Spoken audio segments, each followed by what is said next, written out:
Hey, deserving listeners, this is our third Dungeons & Dragons session, and Adam and Adam are here to demonstrate their model of using tabletop role-playing games for therapeutic uses. If you're not interested in this sort of thing, then I recommend you skip this episode, but if you're into it, stick with us because this is going to be fun. You know, D&D campaigns, they usually take a little bit of time to get off the ground because the stories, the characters, they start to flesh out more, you know, third session in. The first couple sessions, you're still trying to get to know who you are as a character and this kind of thing. But if they skip it, they'll miss the Sigmund Freud deep dive in the middle of the episode. Yeah. It's going to be packed in there. Yeah. It's actually going to be the character Sigmund Freud who's going to show up. Yeah. That'd be hilarious. So we're all going to need some therapy in the middle of this. Yeah. So that's what we're going to do today. This is the Psychology in Seattle podcast. I'm your host, Dr. Kirk Honda. I'm a therapist, a professor, and a third-level dwarven cleric of Moradin. Who are you, Berto? My name is Berto, and I am Grollo the Cruel. I am like, what level am I? You're level 3, too. I'm a level 3. Barbarian. Half-orc barbarian. Very Okota, which means pissed off. Okay. Who are you, Adam? I'm Adam Davis. In real life, I'm one of the executive directors of Game to Grow. And in the game, I'm Shoosh, a level 3 tiefling bard. And I'm Adam Johns. In real life, I'm the other executive director of Game to Grow. And I am playing the Dungeon Master and Game Master of this world. Can we hang the Dungeon Master, hang the Dungeon Master? You can sing the song, but I can't guarantee that something horrible won't happen to your Hang the DM, hang the DM, hang the DM. So I've talked about this before, but just a short refresher. Game to Grow is a nonprofit that I am on the board. Adam and Adam are the directors, but they're also the main workforce at Game to Grow. In the future, they will probably just be pulling all the puppet strings on all the employees as we grow, but for now they're doing all the vision, all the hard work, all the promotion, everything. And what Game to Grow does is it's a nonprofit, and I see ourselves 5-10 years from now being the main hub for all things therapeutic gaming around the world. There will be other organizations, obviously, but we will be known to everyone that does this sort of thing. Will be probably, at least hopefully, somewhat known to all therapists, all educators, all hospitals, all community centers, this kind of thing. Is there a CEO? No. How did this? With nonprofits, you don't have to do the CEO structure. You don't really have to do that with for-profits. Because like when the boards are there, like, and the CEO always says, like, "God damn it, I don't know how I'm going to explain this to the board." Well, that's we do have that conversation a lot, actually. How am I going to explain this to Kirk and the rest of them? But it's two of us, so we go back one. Oh. I thought you were going to pick it up. I didn't one word. Oh, I see. You stole the words. You complete my sandwich. What happened to your improv? There was a moment there where I missed that. we lost the connection. You complete my sandwiches. One time I referred to myself as Adam Johns on a panel. So my name's Adam Johns, and actually, my name's actually Adam Davis. I'm sorry, everybody. So if you're interested in this sort of thing, go to gametogrow.org and learn more, particularly if you're a therapist or an educator or even a parent who wants to use or learn how to potentially use a game like Dungeons & Dragons to therapeutic usage, self-esteem, social skills, bonding with other people, making friends, having fun, learning how to work with other people well, learning how to express your emotions, learning emotional regulation. It's all there in the game, and it's fun for people to do. Kids love it. They really take to it. Everyone takes to it, in my opinion, anyone with half a brain. So before we get into it, before I forget, I just want to do another couple announcements. I want to thank people. I posted on Facebook and whatnot for my birthday and other places for people to donate to Game to Grow, and a number of listeners to the podcast did that.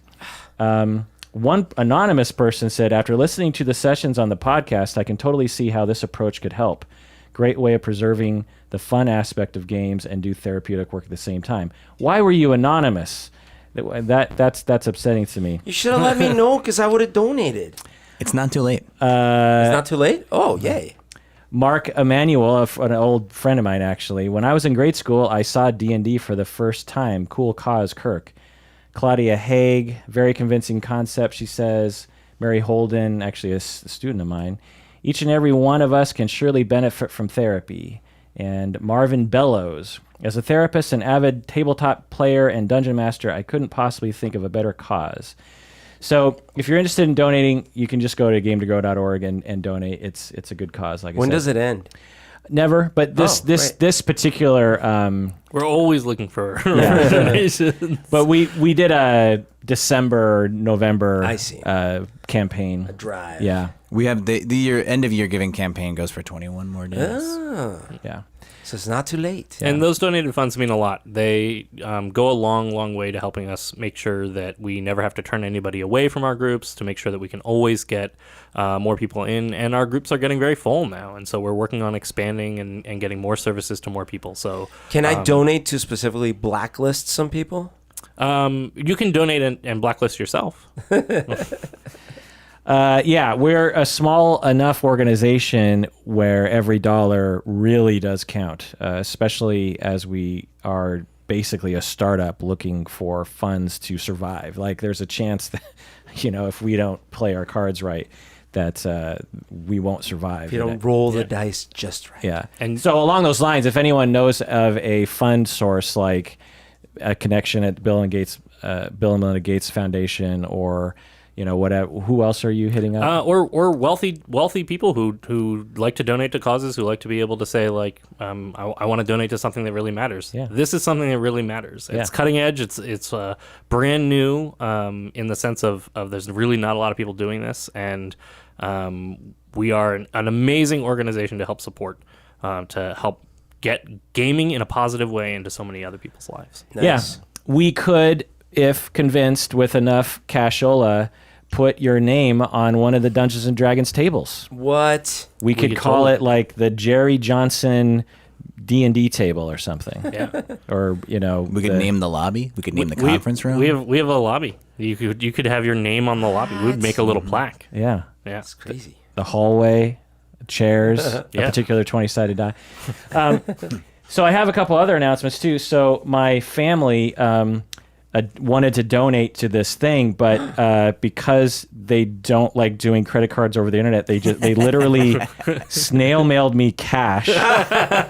And so I just thought I would give you guys this $80 Wow. from my parent. Take it. It's raining. That's a huge thank you so much to your parents and Thank your you family. so much. From I my will- parents and my aunts and uncles. They wanted to donate and sent me cash in the mail. If you'd like, I'll hang on to it during the show and hope you Just to forget. make sure it gets to the right place, right? Yeah. Sure. I have another announcement. So, Humberto, since you've never had your own dice, I bought you What? very special dice. No way. Oh, that's super sweet. Look.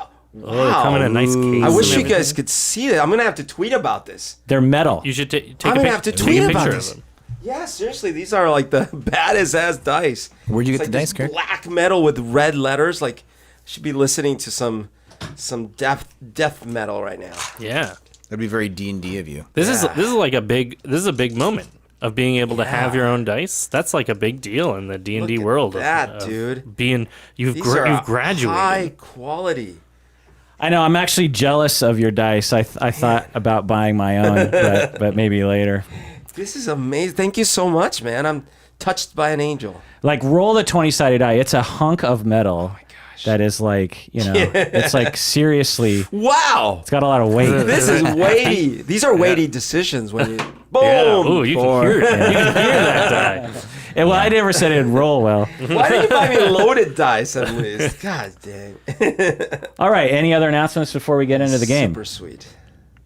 I think that's good. I think All right, we let's can do get started. So I actually wanted to, as we're getting started with the game, before our recap, I want to help establish your characters a little bit more. So I'm going to ask a couple of questions for you to talk about for your character. So we have Thrain, we have Grolo, we have Shush, and we've made a little bit of backstory over the course of our game so far. But I have some questions to help flush out even more an understanding of who your character is. So let's start with Thrain. Thrain, what I'm really curious about is why did Thrain leave his home and his dwarf family in order to be out in the world as an adventurer like this? Yeah, well, he grew up in a church, a temple of Moradin in a small town of Featherdale, and he is just a typical young priest trying to spread the news of Moradin and trying to glorify his deity by doing good works. So is this a common thing in your church? Is like you grow up and then you leave in order to spread the good word, or is that uncommon for? I don't know if he knows the answer to that question. He grew up in a very small town, so he doesn't really know. But the temple already had a head priest, and dwarves live a long time, so he wasn't he grew. It was the church was too small for two strong priests. I mean, that's putting it strong. He's just like, in my young years of how old is he? 60 years. That's young for a dwarf. That is actually pretty young for a dwarf. In his young years, he's like, well, I got to get out into the world and might as well spread the news. Awesome. And then my last question for you is, what do you see as the main tenets? And maybe there's debate about this across the church, but what does Thrain see as the main tenets of Moradin? The main tenets are strength and goodness and integrity. Awesome. I don't know if that's that's perfect. canon, but that's what I'm saying. The great thing is like the world that we're playing in is going to be shaped by us as players, right? And so we're basing a fair amount of stuff on like D&D lore and sort of a lot of the things that come from the very, very rich tapestry that is the D&D world. But we're also going to change lots of things as they suit our needs as players, or as the world that we're creating needs to be shifted in order for things to make sense. Cool. So if those are the tenets of Moradin, that well understood across our realm, then that's how it is. However, Forgotten Realms wants to define it. Cool. Perfect. Okay, Grollo. Yep. What does Grollo know about his orc culture, and how does he know it? Yeah, okay, so, hold on. Should I answer now? You can go for it, Grollo. Yeah. It's a painful story. Is it a painful story? Painful story. Okay. As a child, my mother was not around. Before I was born, evil orc invaded my village, and needless to say, I was born in awful circumstances. I do not like the thought of that. I hate my father, and one day I will find him. But I did spend some time with orcs against my will, but there are unfortunately some things that I really do like, probably because I just did them as a child. Was it as a young child that you spent a lot of time with orcs? Yeah. I love some of the food. There are things called leap pies. They're made out of creature. We call them leaps. The pies are really great. And I like some of the games. The games are strong games where we fight hard.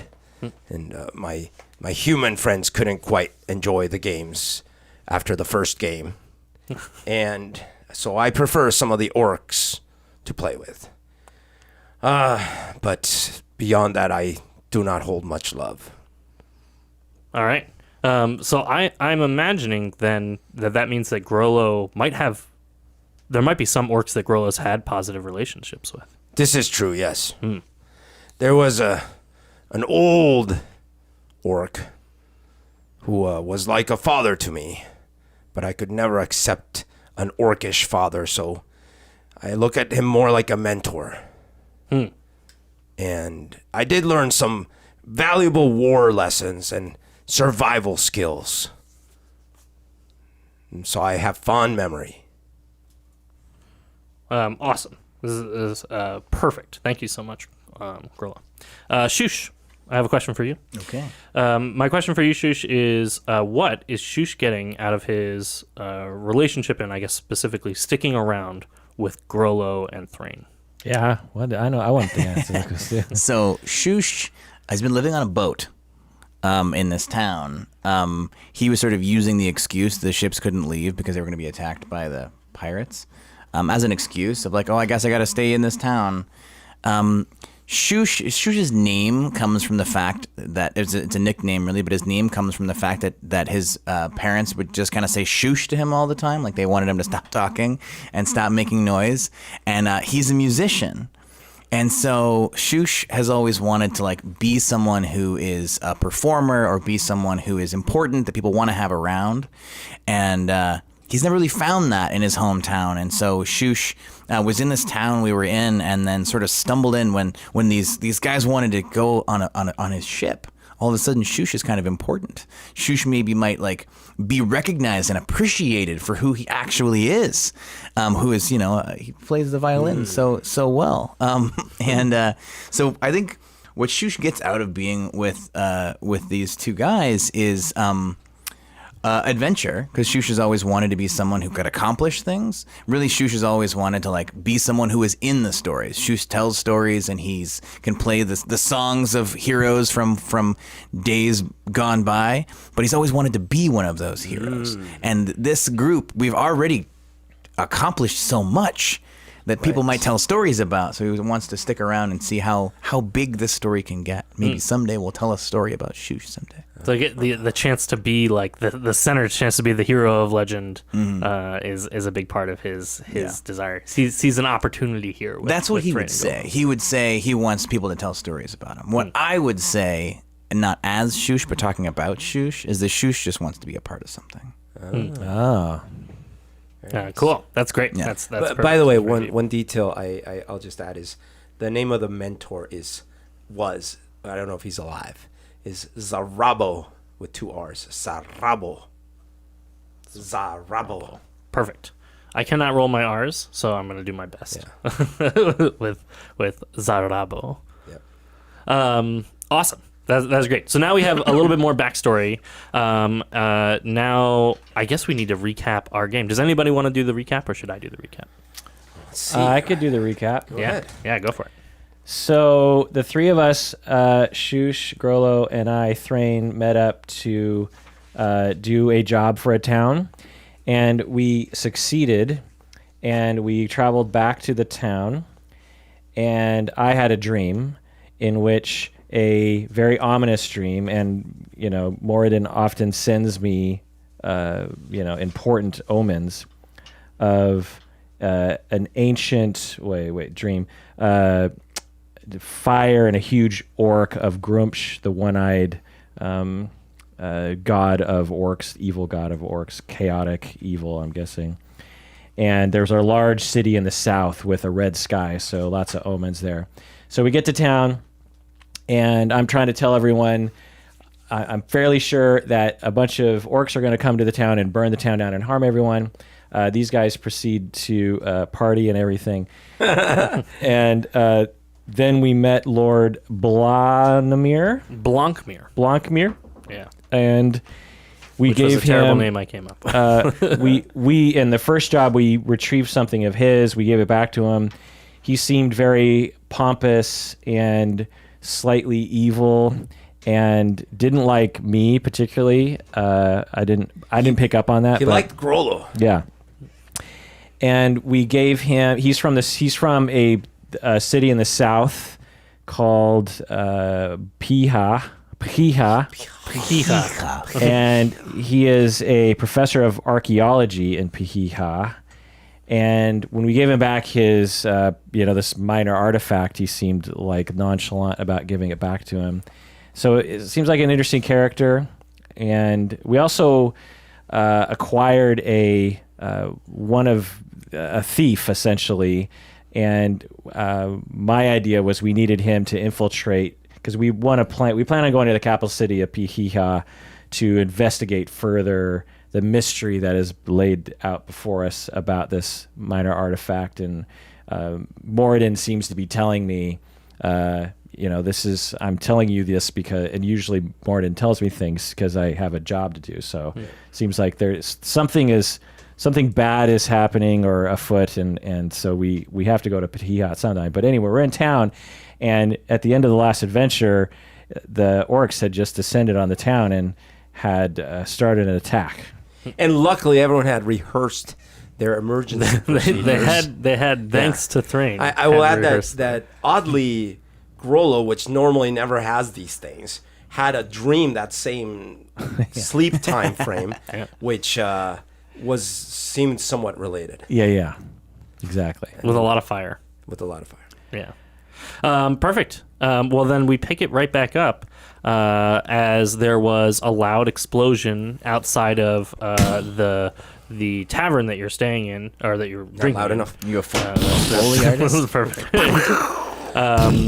And as you went outside the door, suddenly an arrow hit the side of the door with black fletching. You know to be orc fletching. Right. Let me make it the sound. Bow. Bow. That's very good. Perfect. I want everybody to roll me perception checks. I did not make it. 6. Oh, nice. What do I have? +3. Nice. So, 18. Oh wow. 17. Oh wow. Okay. I'll say, Thrain, you are more engrossed with like making sure that people are safe, and as you're sort of like looking around, and you're maybe even like pointing out to people like follow the plan, go to the docks, get on a boat, and you're definitely seeing a lot of people are coming out of their homes and they are looking really confused. They don't quite know what's going on, and they heard the explosion. That's enough to pull them out of their homes, but they're sort of getting their bearings. But Grollo and Shush, both of you can see the inn that you're at actually is sort of towards the edge of the town, and you can see that the explosion appears to have been like a cart that is up in flames now on the very edge of the town. That it doesn't look like there was any horse or anything by it. It was just a cart that was towards the edge of the town, but it is definitely now ablaze, and it looks like the explosion from the cart also caused fire to sort of catch onto some of the nearby buildings close to it. And the guards are springing to action. So you can see them, because the guard had been doubled thanks to Thrain's warnings, they are now pulling out swords and they're pulling out bows, and they're going after whatever seems to be going on. And you can see several guards get hit by these same black fletched arrows that appear to be being fired from the forest. So you don't actually see any figures firing the arrows. You just see sort of arrows flying into the city from the forest, not too far away from the edge of the town. What do you guys want to do in this situation? Thrain, you haven't noticed the arrows yet. It's hard not to notice the fire and explosion, but the extra arrows coming from the forest, you haven't noticed that yet until Shush and Grollo bring it to your attention. Okay. I guess I would be primarily concerned for the citizens, so I guess I'm keeping an eye on that rather than running into the forest, which I'm sure Grollo will be doing soon at some point. Sure, absolutely. Depending on his disposition, of course. Do we recognize the black fletch, whatever it's called, on the arrow? I think I gave it to you last time. I'll assume that orcs are widespread enough that all of you can recognize this as a very common orc fletching. Okay. But for sure, Grollo would recognize it without a roll. Okay. What do you do? Okay, so I thoughtfully just run in the direction where I think the arrows are coming from. Perfect. And I yell something like, "You shan't attack us this way!" Very articulate. And the other thing, I don't think I cast rage yet. But basically, I'm like really pissed off because this thing almost hit me. Sure. Yeah, absolutely. You don't and then cast rage, you just rage. Yeah, I don't think I rage yet, but I'm getting there. Perfect. Shush, are you following? So I'm imagining because his attention is drawn in a slightly different direction. Thrain is sort of headed towards the people, and Grollo is sort of headed towards the forest. Do you want to follow Grollo towards the forest, or do you want to follow Thrain I towards think the people? I've got to follow Grollo. Okay. Kind of a choose your own adventure. It is a little bit of choosing. All right. Turn to page 17. Since you followed Grollo, turn to page 22. I mean, having said that, I definitely have my eye on these guys because if they get into a situation, like I'll go to them. But there's arrows flying through the air, so I'm just trying to get everyone out of the situation. It's nighttime, and so it is dark enough now that this is part of the reason the orcs use black fletched arrows is they're very hard to see in midair. And if you don't have, the three of you have dark vision, and so all of you can make them out much more easily than everybody else. But especially with the fires going on and everything like that, the arrows just sort of appear out of nowhere for just about everyone else. And so you can see the people that are standing around are confused, and they don't really know what's happening, and many of them haven't even noticed that there are like arrows and things. They just think that someone had an accident and apparently caused like a big thing of fire or something like that. So there's not a lot of other noises. It's not like you're hearing like orc cheering or orc drums or anything like that. And I'll actually have. Do we know whether the fire was caused by a flaming arrow? From your vantage right now, you cannot tell. Not after the explosion. You would have been able to tell if you were there before the explosion happened. Thrain, so you can see all these people are really confused, and many of them are like starting to wander toward the cart. That's towards the edge of the town that arrows are seem to be flying all around, that are going like, oh, we need to get the buckets and start putting out some fires and things like that. So you can see like people are not having the appropriate response that Thrain might want them to have here. Yeah. Grollo, since you were taking off in that direction, and Shush, I guess you would notice this too.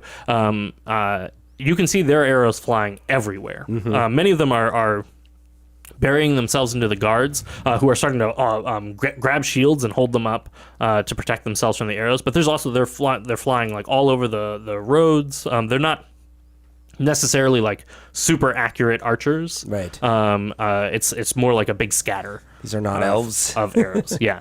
But you head off in that direction. You can see the guards are sort of reacting and actually rallying a little bit behind the two of you. I'm actually going to have you both roll me.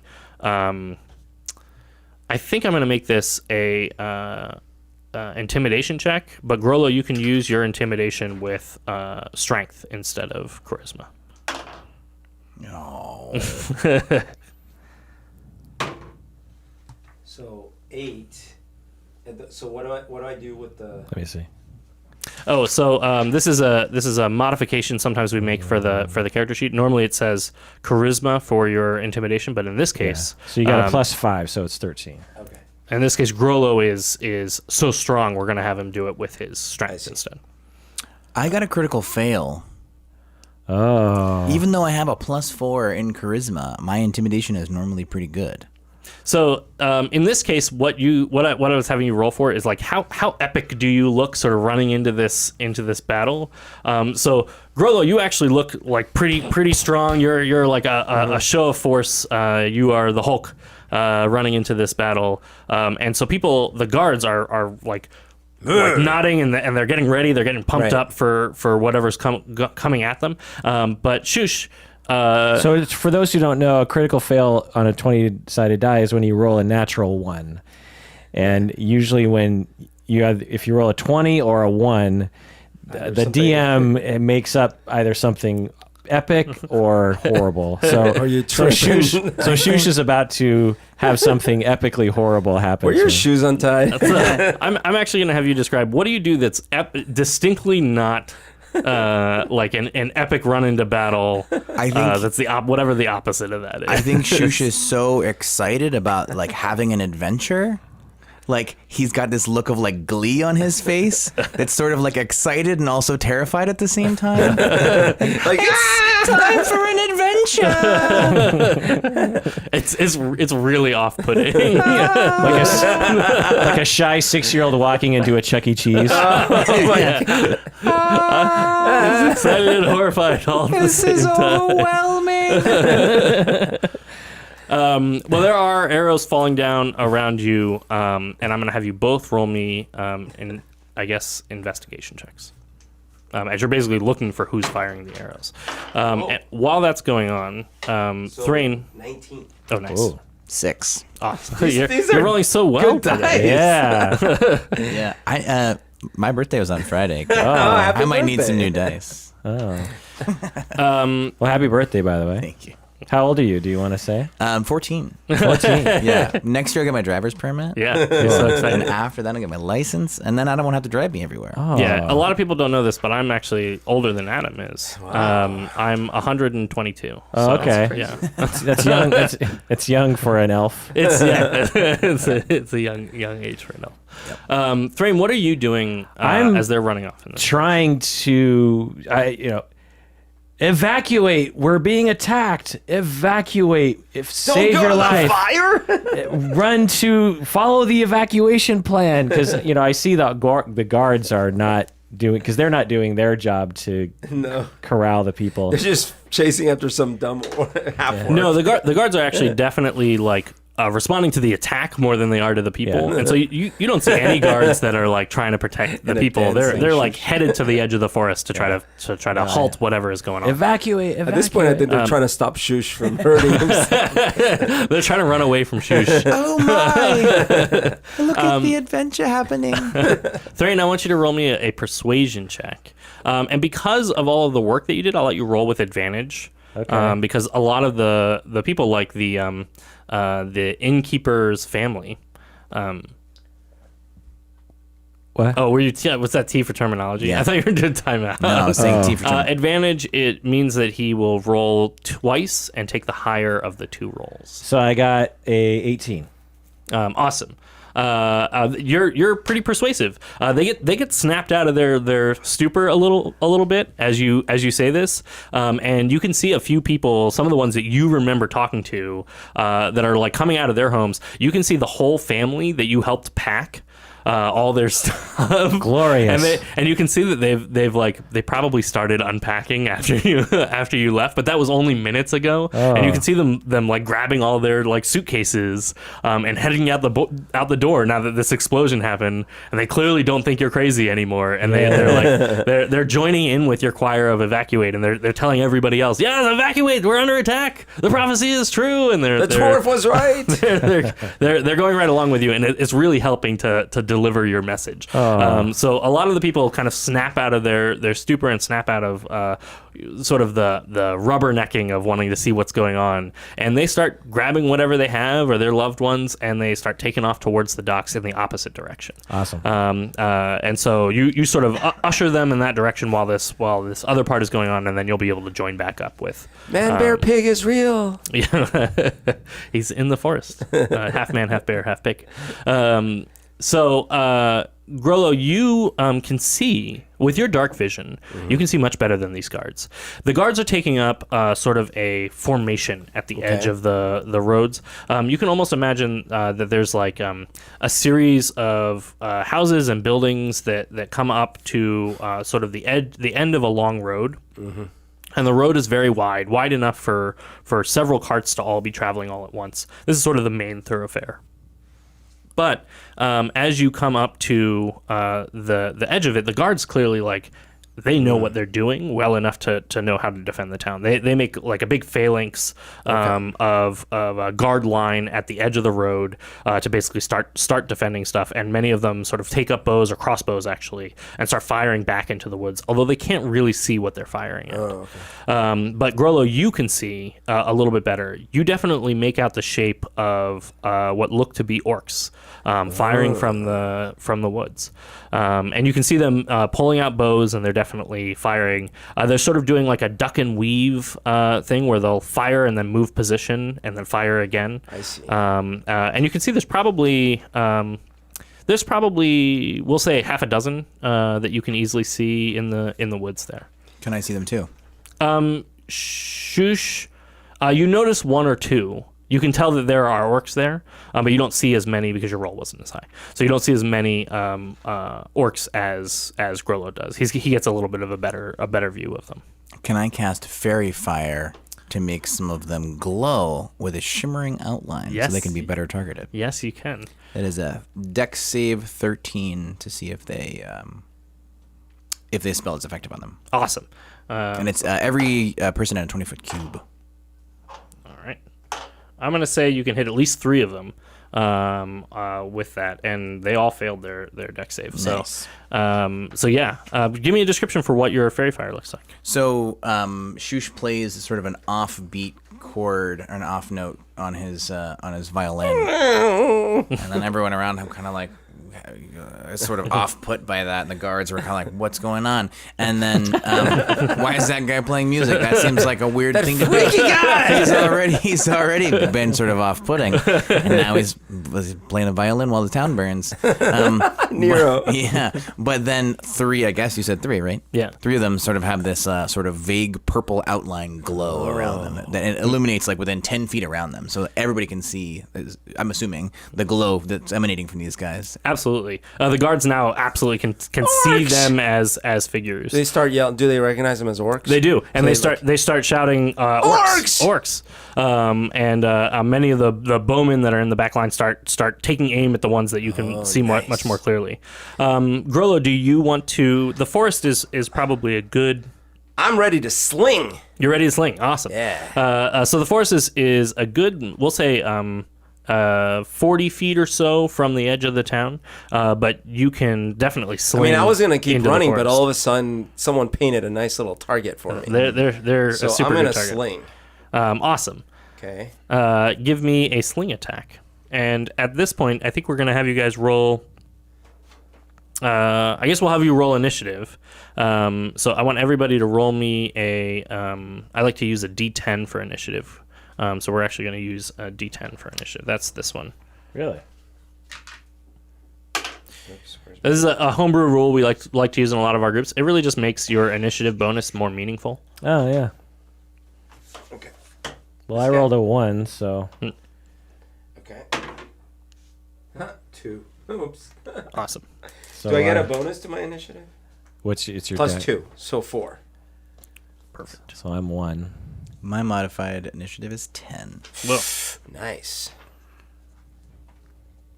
and so that's perfect because Shushu got your fairy fire out, and now Grollo will. That makes sense Do though, his because I'm so amped up that I'm like. Perfect. Grollo, now you can make your attack roll with your Okay. with your sling. So give me a D20 and then And then the damage. yeah. Okay. That's not. What happened to these dice you sold me? They were doing so well. 2 plus. What am I doing here? It's a miss. It's gonna miss. Oh, actually, I'm sorry. You have advantage. Fairy fire gives you advantage on your roll. So roll again. So roll again. Oh, I get a free one. Please, please, please. 8 plus. What do I add? Should say next year. Weapon. Yeah, Adam Plus can 4. point it out to you. Okay, so 12. So 12's not enough to hit this guy, but it is enough to spook him. He now knows that Like you're this big targeting. rock just flew by his Yeah, head. exactly. Okay. And so you can see him like react. You're just seeing sort of his outline now, but you Yeah. can see him like react a little bit. And he motions to the other archers to fire at you. Oh. That's Thring, going to make me pissed off, though.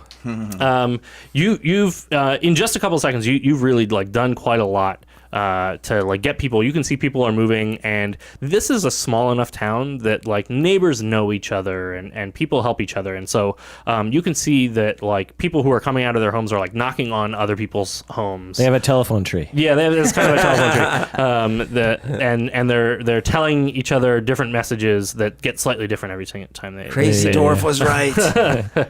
But you can see them like alerting each other for anybody who didn't come out of their homes from the massive explosion. So you definitely got the ball rolling on this. So I start making my way over to them. So how many guards are there, by the way? There are right here. There are a dozen guards. Okay. And it sounds like there are more coming. Do they seem competent? They do. They seem kind of surprisingly competent, actually.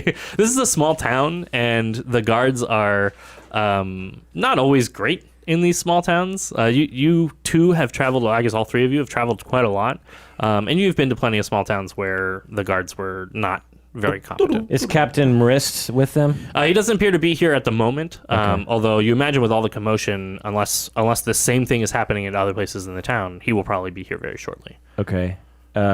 So if I can, I ask one of the guards if Captain Marist is coming, because otherwise someone else needs to be in control. And if someone else isn't, then it'll be. Gotta step up. Yeah. That's totally a good point. There is they sort of look confused. There's no lieutenant here or anybody like with a rank. But I asked them, is he coming? Do they think he's coming? I think one of them turns and says, somebody sent a missive his way.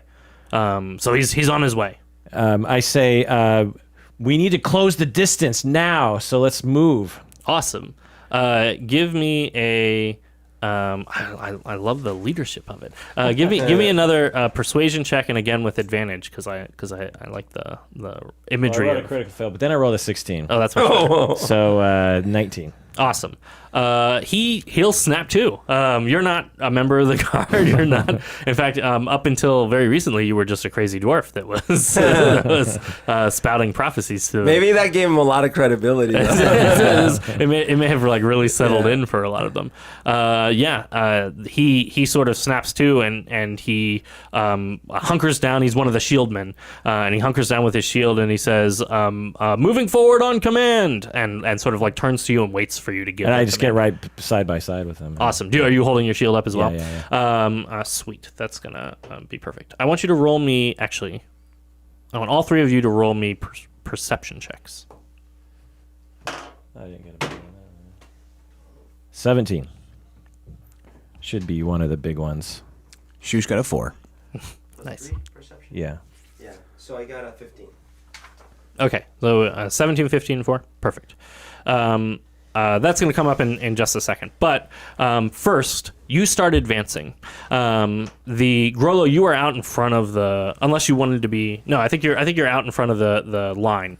Shush, I think you were also out in front of the line because the two of you were basically trying to lead and close. Yeah, I was following Grollo to try to offer some support. The arrows start sort of flying in your direction as well. Grollo, what is your armor class? All right. Let's see. Okay. So I've got 14. Yeah, you got 14. That's it. Okay, perfect. Grollo, you get hit by 2 arrows. Okay. And you're gonna take 10 damage from those. 10 damage. Okay. And then Shush, you got hit by 1 arrow. So you're gonna take 5 damage. Shush. And then the bows also some of the arrows start flying in your direction as well, Thrain, and attacking some of the guardsmen. Now you're moving the line forward, and you can see because they're all moving the line and they've got their shields. It actually is like a pretty solid defense. You're getting a lot of arrows that are hitting your shields, but none of them are like really breaking through the line. Cool. And they're all sort of like 300 style, steadily moving forward with their shields held out in front of them and kind of sitting behind their shields with their swords drawn. Are there nips out? No. It's cold. It's kind of a cold. Oh, okay. It's a cold night. Normally, yes, but not in this case. Yeah. Perfect. So, in this moment, as you're like sort of bringing the line closer and closer to the forest, Thrain, you notice a shadowy figure diving past the flames and the cart. So the cart that had exploded is sort of to everybody's right, and that building is on fire, and there's fire sort of everywhere. And Thrain, just out of the corner of your eye, you catch a shadowy figure moving into the town from sort of the alleyway side part of the town.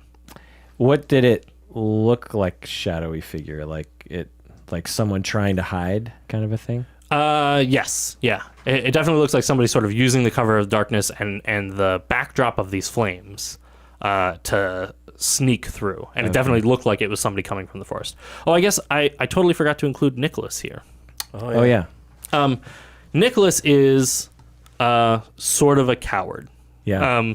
But he came back. You guys didn't necessarily have you hadn't yet had an opportunity to see Nicholas in action. So as soon as the explosion happened and everybody ran outside, and Nicholas ran outside too and saw that there were arrows and orcs or whatever is going on, Nicholas basically sort of hid in the corner and ran away a little bit back into the inn. And he said something to the extent as you were sort of headed out. He was like, oh wait! Let me know if you need me. I gotta do that. Yeah. It was basically like, I'll guard all the alcohol. Make sure it doesn't burn anything down. And he's like hiding back in the. Not a bad idea. Someone's got to do that. Yeah. By the way, so I forgot that I have an unarmed defense to add my Constitution modifier to my AC. Mm-hmm. So +2 to 14, is that right? So it's actually already factored in. Oh, so the 14 includes that. Yeah. Oh, okay. Normally your armor class is just 10 plus your dexterity modifier, and then whatever armor you have. But you are particularly stalwart, and so you get that extra +2. So Thrain, you see this figure. Nobody else sees this. None of the guards see it. They're all focused on the fire that's on the incoming arrow fire that's happening in front of them. Can I make some kind of intelligence or wisdom roll to figure out, like, if I would think that it's a distraction and this is or that it's just some random sneaky person? Yes. Yeah, I'll let you roll. I'll actually make this a history check. History check. That's interesting. I have no plus to that. And dice on the floor. Natural 20. What? All right. Man, with a natural 20, I was not expecting that. Okay. Yeah. Here's what The you know. whole plot has been revealed. Here you go. Here's the plot line. Yeah. No. With a natural 20, you're watching this whole thing. Thrain, you have fought orcs before. You have been involved in maybe some ways, or maybe you haven't, but you've read battles. Okay, Yeah. I was under that impression. You've been involved in these battles before, and they look very different. Orc battle tactics often are more brash and more open, and this hiding in the forests, lobbing arrows, doesn't look like a common orc battle tactic. Okay. And there's no way like a cart exploded on its own randomly as a fight started. Yeah. You think that it's really a solid chance that this arrows thing that you're in the middle of is a distraction. Okay. But you can't say to what, and it doesn't make the arrows not dangerous. Right. But you think that there's a really good chance that all of this is a distraction from something else. Okay. Shush, Grollo, come with me now. Guards, continue to close the distance. You must run them out. But I need to smash. There will be something to smash this way. Fine. And then I whisper to Shush, you're the more sneaky one, right? Sure. Whisper, there's a shadowy figure in the town. Maybe you could go ahead and see who that is. Perfect. And then, but I say, Grollo, come with me. We'll follow behind you, or we walk into the light. You can walk out of the light, sort of. Sure. Perfect. So Shush, why don't you roll me a stealth check? And then the two of you, do you want to make it look like are you just taking off, or do you want to like make it look like something different? I don't know if I'm that smart. Well, I'm not, but you can leverage the fact that I just got hit by an arrow. That's true. Okay. Yeah, I guess I didn't describe any of that. Grollo, you got hit by arrows, and one sort of like went into your leg, and the other one just sort of clipped your arm. So you got like a bad cut on your arm. How much damage did you take? Got a thing Like, I wonder. I took 10 damage. I'm down to 30. So I wonder if maybe you have of the only person that has some sort of way to try to calm me down from a potential rage. Because what it was about to happen was an arrow just hit me. I was about to go nuclear. Yeah. Right? So maybe there's something in our long years that you learned that helps you calm me down. Yeah. Because that's what you need right now. Well, I also told you there's things to smash over. The more important thing. Yeah. But I cast Cure Wounds. Can I cast Cure Wounds on you? Yeah. You can Okay, totally that will definitely help calm me down. 8 hit points to you. Okay. Awesome. Yeah. Do you do something? Is there like maybe a pass phrase or a Yeah, we need or something. the sun's getting real low? Yeah, like a little phrase that I've learned to be like, oh, right, follow. Yeah. Follow through. Well, that's what it is. There's things to smash over here. Okay, Yeah. there we go. I like it. All right. Sweet. I'm at 38 now. Okay. Smash. Can I shoot one last sling as I'm running away? Or? Yeah, totally. Okay. Shush, you can also, if I don't know if you wanted to do something 'Cause there was on still your another way out, highlighted. or you can totally do that here. There was one. Oh, I guess you're sneaking. If you wanted to just have your turn sort of fading into the shadows, then we can totally do that. Cool. Give me an attack roll, Grolo. I like your fade into the shadows hand motion. Well, Homer Simpson into It's that. Exactly what I was going for, Kirk. You're Yeah. right. 9 plus 4, so 13. Okay. Yeah, 13 will hit. Okay. Roll your damage. Yeah, give me some damage. Was it 1d6? Oh, actually, you get to roll with advantage. So you hit anyway, but if you're attacking the ones that are still illuminated, Fairy fired. give me another roll just in case you roll Roll a a critical. 20, yeah. Yeah. No. Okay, that's fine. What's that? Oh no. That was a 1, right? It's okay. That's okay. Get You get advantage. the Take a higher higher of of the the two two. rolls. So Yikes. yeah. Okay. He's And glowing then what- purple, and I so need, you. It should say one- damage right I next think it's to 1d4 plus plus. 2. Yeah. Okay. 1d4 plus 2. Pyramid-y looking guy. Yeah. That's not it. That's the one you don't want to step on. Yeah. Okay. Yeah. Here we go. The worst one to step on. And it's the top number, so 2 plus 2. plus 2, 4. Awesome. You like are retreating. You're sort of turning and heading in a different direction, but you give like one solid, like really thunk rock against one of these guys, and you do hear like a grunt. As you peg him in the head with one of these things. I should also say because of the fairy fire, you can see the other two guys that had been fairy fired have been hit by a couple of bolts in the time that the sort of guards were all there and firing. Oh, There's the sort of like a line of crossbow guards. bolts? Yeah, there's a line of guards with shields and with swords that Thrain was helping to push forward, and then there were some guards behind them that were using crossbows to kind of do it. Do I have I rested? Do I have spells back? You guys rested on the boat, and I don't think there's been any combat or anything like that since that time. So you should have been all at full hit points and full spells and everything at the start of the fight. Yeah, in fact, because I used to be exhausted, and I remember I crossed that out because we. Yeah. You were able to get your rest. Shush, what was your stealth check? 19. Wow, very nice. Where'd he go? Nobody knows. Awesome. With that, Shush, Actually, we need to take a break, and when we get back, let's continue this adventure. What do you say? that do sounds it. great. We're gonna find out what happens.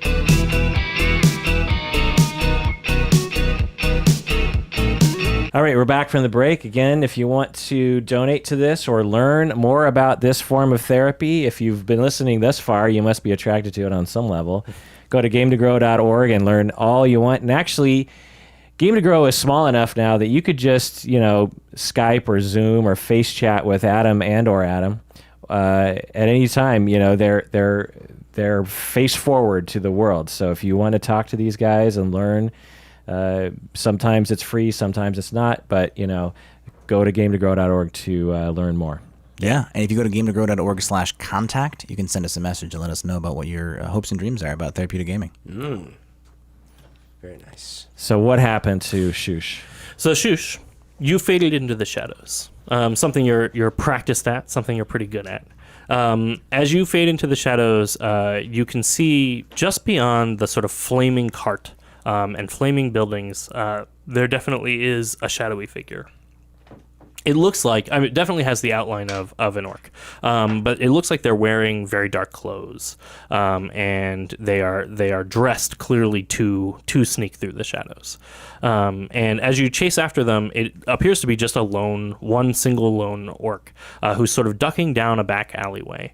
And as you sort of bob and weave in the shadows chasing after them, you notice that they find their way into what looks to be sort of a dead-end alleyway.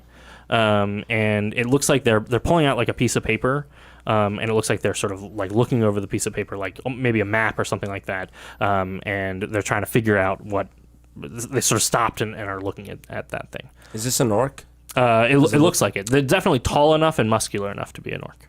I would like to cast Tasha's Hideous Laughter on him. Awesome. That is a wisdom saving throw of 13. Perfect. He bursts into laughter. What is your when you great. cast Tasha's Hideous Laughter? Do you tell a joke or do you do Yeah. something along How with do you it? do Is it? is How do you get him to laugh? I think I said something like, I don't know why you're looking at that piece of paper you can't read anyway. Can we hear the laughter? Grollo starts laughing. He does. He bursts into laughter. It's not a Tasha's Hideous Laughter. Laughter is not joyous. It's almost like painful to listen to. Like it sounds like someone being forced into laughter. And so he starts laughing and he sort of doubles over. And as you come up behind him, you can see much better. And I assume Thrain and Grollo, both of you are sort of following up. If from the we rear can as well. perceive what's happening. Yeah. So you come to sort of the entrance of the alley, and you can see Shush walking up confidently to this orc in dark clothes. Thrain, did you want to say something like "shh" to me? Because I'm like laughing. He's at the also joke. laughing. I should have laughed at the joke. I don't think it matters at this point, right? Probably not. It doesn't. It probably doesn't matter. At the very least, the orc is making enough noise. Right. I mean, I would have given us away, but I guess he told the joke. So Yeah. As you pull the piece of paper out of his hands, and he's sort of doubled over, and he's clearly trying to like stop himself from laughing. You pull the piece of paper out of his hands, and you see that the piece of paper just has some words written in Orcish. Can I understand the script enough to Yeah, I would say I can so. say you it out loud recognize to the get script. Grollo to understand what it means? Can you read the script? Yeah, Give me I can read German. I don't know. What give it me an means. intelligence check. Or actually, what? In addition to that, what languages do you speak? Where are the languages? That's a good question. I can speak Common and Infernal. Okay. And then what was your roll? 12. I'll say it's not really similar to Infernal in any way, but I'll say you know how to sound it out. It says. So I speak Orcish too, by the way. Okay, perfect. You can just read it then. I'm like trying to spell Oh it. yeah, you guys want to just walk give me over that. Yeah. Can you His I can't read, but I can. I'm like, give me that. Thrain here. your accent is atrocious. well, is it offensive, no, just That's just good. really bad. Not that I don't want to offend your. It doesn't offend. Thrain, as you read it, and I guess as Grollo hears it, it looks like it's just a list, sort of a bulleted list with four descriptions of people. It describes a dwarf dressed in Moradin's symbols, a half orc. Wait, there's another dwarf of Moradin around here? who is dressed in old barbarian garb, and a tiefling who is dressed a little more fancy. We made it. And the last one on the list. They like me. They really like me. We're on a hit list. The last one on the list is a human who appears to be dressed in sort of oddly shoulder padded and strange setting clothing. And it sort of describes the clothes that you had dressed Nicholas in. Right. That's enough time for the orc who's doubled over laughing to sort of you hear him cough and he stands back up and he says in a deep tone, "Did I get the right ones, sister?" And then you hear a high-pitched laugh come from around the corner, and she says, "They look right to me." All of this in Orcish. So the two of you can understand this, but Shush, you just hear sort of conversational Black, Orcish. black. Yeah. And at that point, the orc in sort of dark clothes, you can see Shush. You're close enough to him. You can tell that he's wearing leathers, not just dark clothing, but he is dressed in very dark leathers. And he pulls out a couple of daggers, and he's going to take a stab at you. Yeah. By the Grollo way, smash. Bring it. sorry, 1 second. So Yeah. I have danger sense, but is danger sense for more like a trap? It's usually more like traps and stuff. Actually, in this sense, I will give the attacker because the female orc is going to attack you, Grolo. I'll give her disadvantage on her roll because of your danger sense. Basically, you had just enough awareness to know to maybe dive out of the way. So the first one attacks you. What's your armor class, Shush? My armor class is 13. He definitely hits you. Shush, you're gonna take. You're gonna take 7 damage as he stabs you with a knife, and then the other one, the female. Hellish Rebuke. Oh, nice. Is it a dex save? I think. I believe it is. Awesome. He fails his dex save. Will you give me? Fantastic. I'm assuming yours is better than. So yeah. 8. Yes, it is. So Hellish Rebuke is when somebody does damage to me, I point my finger at them and I say words, mean words, and then they are wrapped up in flames and take 2d10 fire. What mean words do you say? Don't do that! It's so mean. I've got so much adventuring to do. And I'm actually going to cast it at a higher level. All right. So that means it's 3d10. All right. Nice. If he succeeded, he would get half as much damage. But that is 10. Whoa. Ooh. 17. Whoa. 18. Wow, that's a lot of damage. Don't do that. You guys have never seen that side That's of pretty Shush before. awesome. Yeah. I'm like, whoa! I can be angry too sometimes. How much was it? 18. 18. Awesome. That's great. Awesome. You he bursts into flames, and you can tell he is very surprised to be bursting into flames after he just stabbed you, and you asked him politely not to do that. But while that's going on, the female orc goes to attack you. You don't see anybody, Grolo. She appears to be. You hear her, and you hear some footsteps, and that's where your sort of danger sense my kicks spidey in. sense. And she, you move in just such a way that she's going to miss her attack. Oh! She sort of appears out of nowhere, stabbing at you, and she like just catches your clothes, but just barely misses you. And she says, "Oh, this one's faster than I thought he'd be." And I guess that's going to make it Shush's actual turn. You're slow, lady. Okay, so I think. Where are the lady and the guy? Where are they relative to each other? So the guy was further down in the alley, and you guys are essentially sort of boxed in at this point, because the guy was further down at the edge of the alley, and then the woman has circled around the side and is basically blocking the only exit to the alley. It's actually clear now that this is going on to all of you that this was clearly a planned ambush. They were purposefully trying to lead you to this alley, Because they're looking for these people that look like us. because they're looking for apparently a group of adventurers that look exactly like you How guys. weird that there's another group of adventurers just like us. Yeah. So these guys are not next to each other. They are not next to each other. Okay. Not within 15 feet of each other. No. Okay. I'm going to run. So the lady is blocking the exit to the alleyway, and the guy's somewhere else. He just stabbed me. Yes. Okay. Yeah. So if I run away from the guy, do I get an attack of opportunity against me? Unless you disengage, correct. Okay.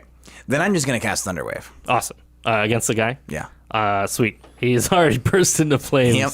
Is this like a solo you're going to do? Give me a damage. I'm going to do a power card. You could further vamp on your "Don't do that to me." Don't you do this to me! Yeah. I think in this case, it's just a straight up power chord. Like, I like it. Like Back to the Future. You're maybe you're not ready for that, but your kids are gonna love it. it's con save of 13. Perfect. Give me damage. So 2d8 damage. And he actually did succeed his save in this one. 9 damage. But he's going to take half damage anyway.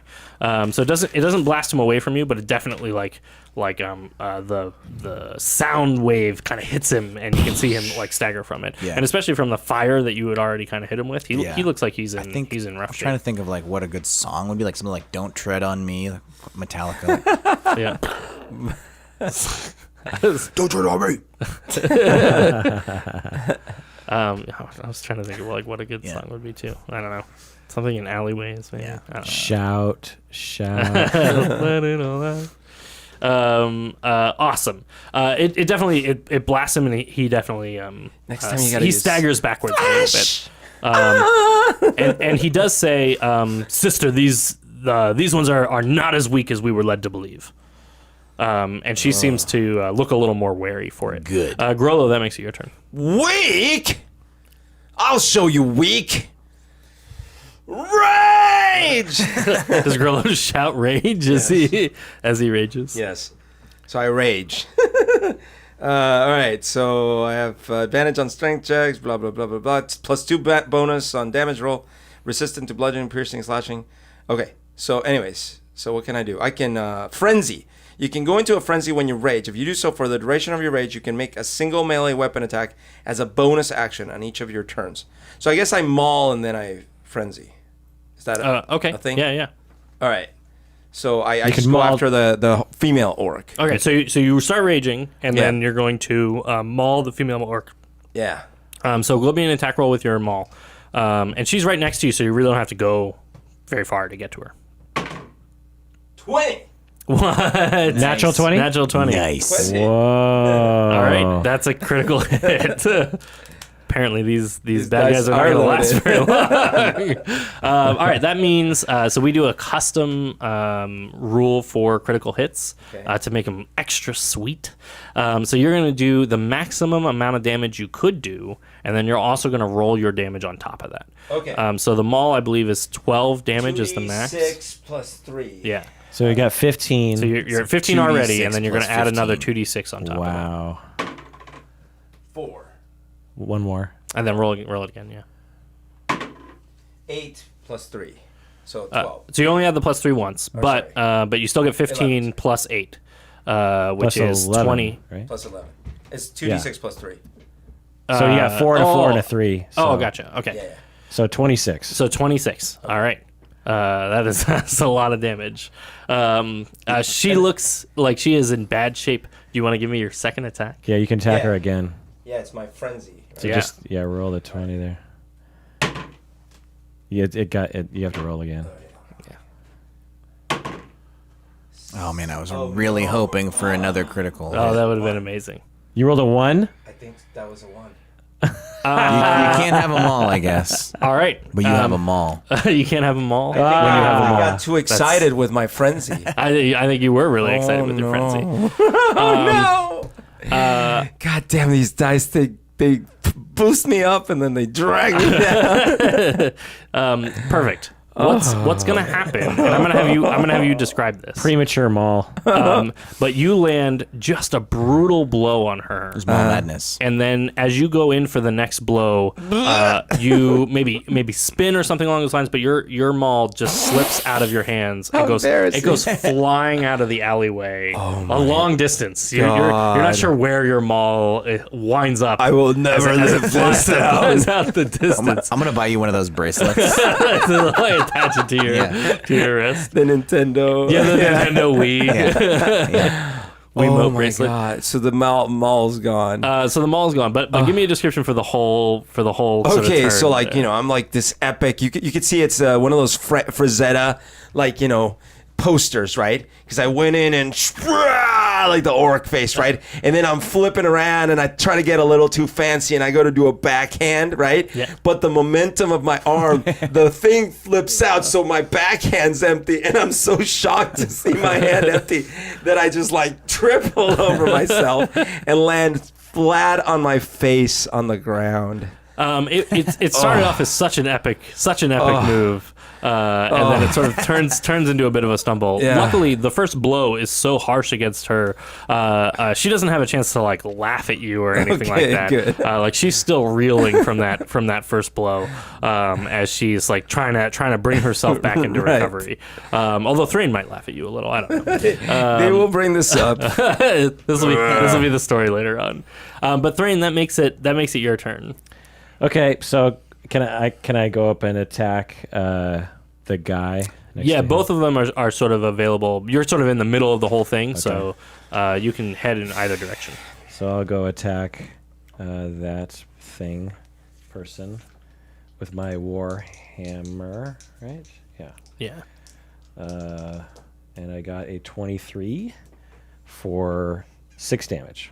Awesome. A 23 definitely is going to hit. And that was against the guy, right? Yeah. He's not down, but he is looking badly injured. Give me a description for your Warhammer attack. I have my shield out and I go up to him in my typical dwarven power stance, and I just bring my hammer down as hard as I can and hit him on the shoulder. Awesome. It topples him to the ground. He's not out yet, but between the flames and the sort of sonic boom that he'd been hit by, and now you coming up and whacking him, like it's enough to knock him prone. And he collapses to the ground, and you hear sort of a gruff grumble of "Sister, this is not what we were told. Get out of here!" As he sort of shouts that to her, and that's going to make it his turn. So he is going to try to get up and try to get away from you, Thrain. But both you and Shush are right there. And he's in a dead-end alley. And so he's sort of set himself up for failure on this. Both of you are going to get free attacks of opportunity as he tries to run away from you. He is dark, and you can see him trying to like use the darkness and the shadows to his advantage. But because both of you have dark vision, it doesn't help him. And so both of you give me attacks of opportunity against him. Can I cast a spell? That's actually a feat-specific thing that you can do. Actually, when you level up, you might be able to pick that feat if you want. I just try to grab him. Awesome. Grab. Just to try to stop him. Yeah. By the way, while this is happening, I'm just like, one of my arms lifts up from the ground. I'm like, I'll stop him. Thrain, give me a strength saving throw to grab. 16. All right. My attack was 10. He is actually strong enough, Thrain, that you try to grab him, and he yanks his wrist out of the way. Grollo, I'll give you a chance to... Would I know that he's trying to grab him? Because I want to talk to these guys. So if he's grabbing him, can I just make my action to be to assist the grab instead of getting the attack of opportunity? Yeah. Cool. So I'll just help him. Yeah, give me another roll. He is pretty strong, but... 20. I mean, 18 plus 2, 20. Oh, all right. That is just enough for you to hold on to him. And he sees you grabbing his wrist, or maybe his arms, like you're full on grappling him. And he is so beaten up that he's like trying to get away from you, but you're like keeping just enough of a grasp to keep his hands on. And I reach my arm over and I like put it on like the edge of his shoe, and I'm like, got him. Perfect. The woman next to you, Grollo, after you just like totally whacked the crap out of her, you can see that she looks worried, but she says, "Brother, I will meet you in our usual meeting place." And there's like a worried look that appears on her face. And unlike her brother, she turns and her entire image vanishes out of midair. Grollo, I'm going to give you an attack of opportunity here, but you're going to make it with disadvantage, which means you roll twice and take the lower of the two rolls. And what are you attacking with? Because your maul is in Timbuktu. Yeah, I was just gonna punch. Okay. Yeah. I was like, swing. you I'm basically- still like I'm struggling to get off the ground. Because, by the way, I'm also exhausted now. Oh, no, because when my rage ends, my rage is still going, so I'm not exhausted Yeah, yet. you're like round 2 in your rage. But I'm still raging, but I'm like all confused, so I'm just going to swing my arm. So this is basically a really low chance of success, but I do want to give you the chance to at least try. 12 and 16. So you got to go with the 12. Oh, it's the Yeah, lowest. 'cause it's And then disadvantage, I add yeah. something? Your strength. In probably. this case, it's just your strength. Okay, so 15. There's not enough here. But you do make a swipe. You do make an attempt at trying to catch her, but she disappears into invisibility and into the darkness. Okay. And you can almost hear on the wind like her voice as she says like sort of like You're hot. no brother, something like that. what do you want to do?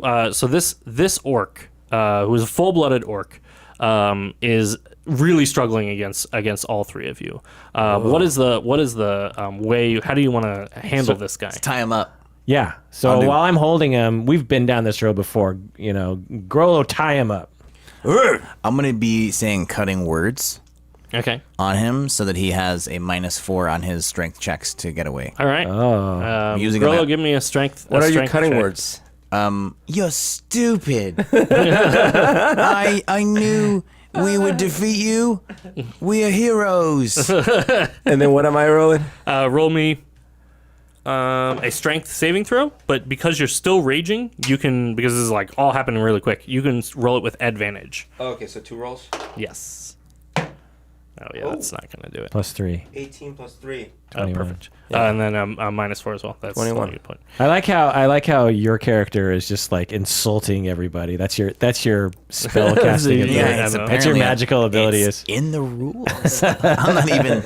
cutting and rebuking words. Yeah. 21. This guy does not give up. You can tell he's like badly injured, and he's definitely like having a hard time, and he still struggles like crazy. But Grollo, you are definitely strong enough to basically pin him to the ground. And it's enough time of holding him, even though he like really never gives up, for like Shush and Thrain to get some rope out and tie him up. You tie him up and you sort of sit him upright, and he is looking at you with just like a face full of anger. And now that you can get him into a better position, you can see his face, and he's got sort of several deep scars on his face.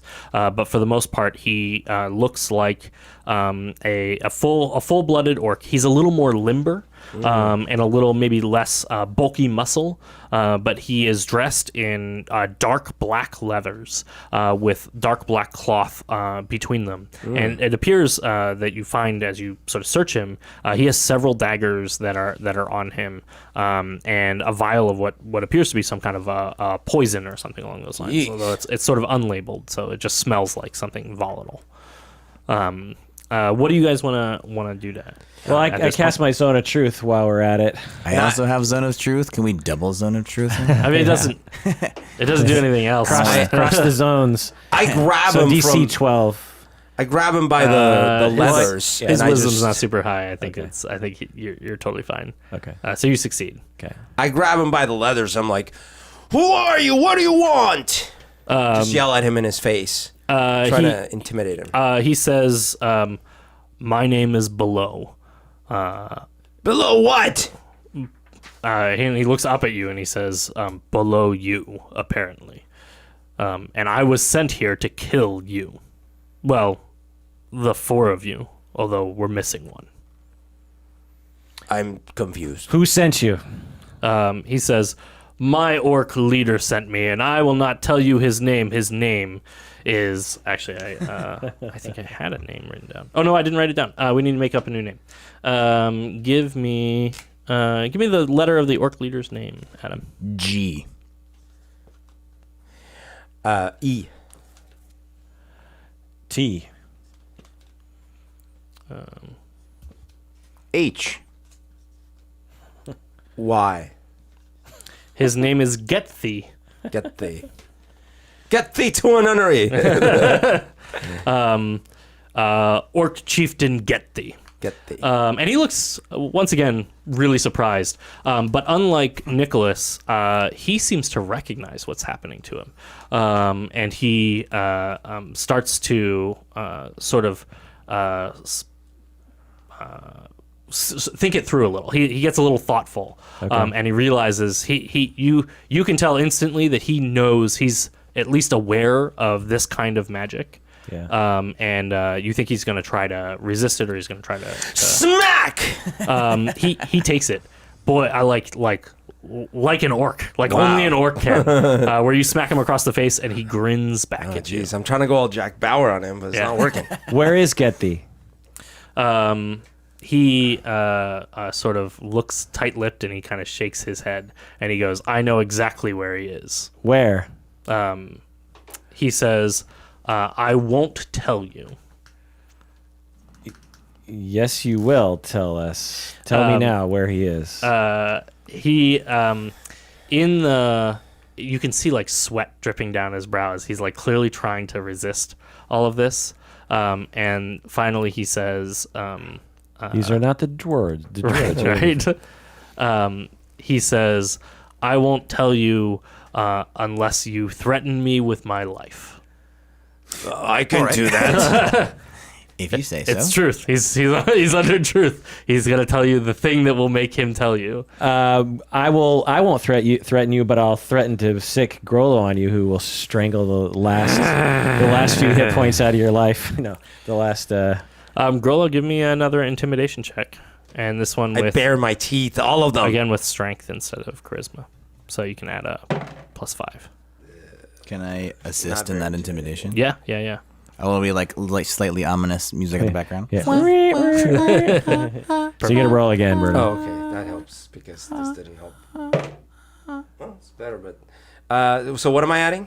Intimidation. +5. Plus So, 5. Okay, so 12. Okay. Yeah, I'll say that's enough.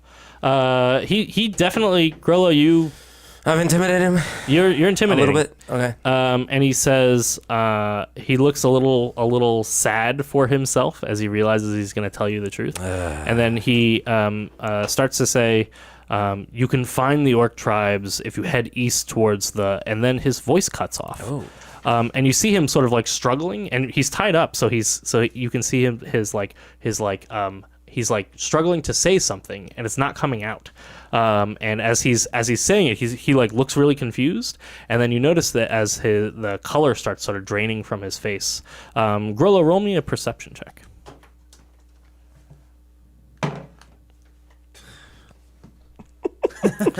What is going on? 1.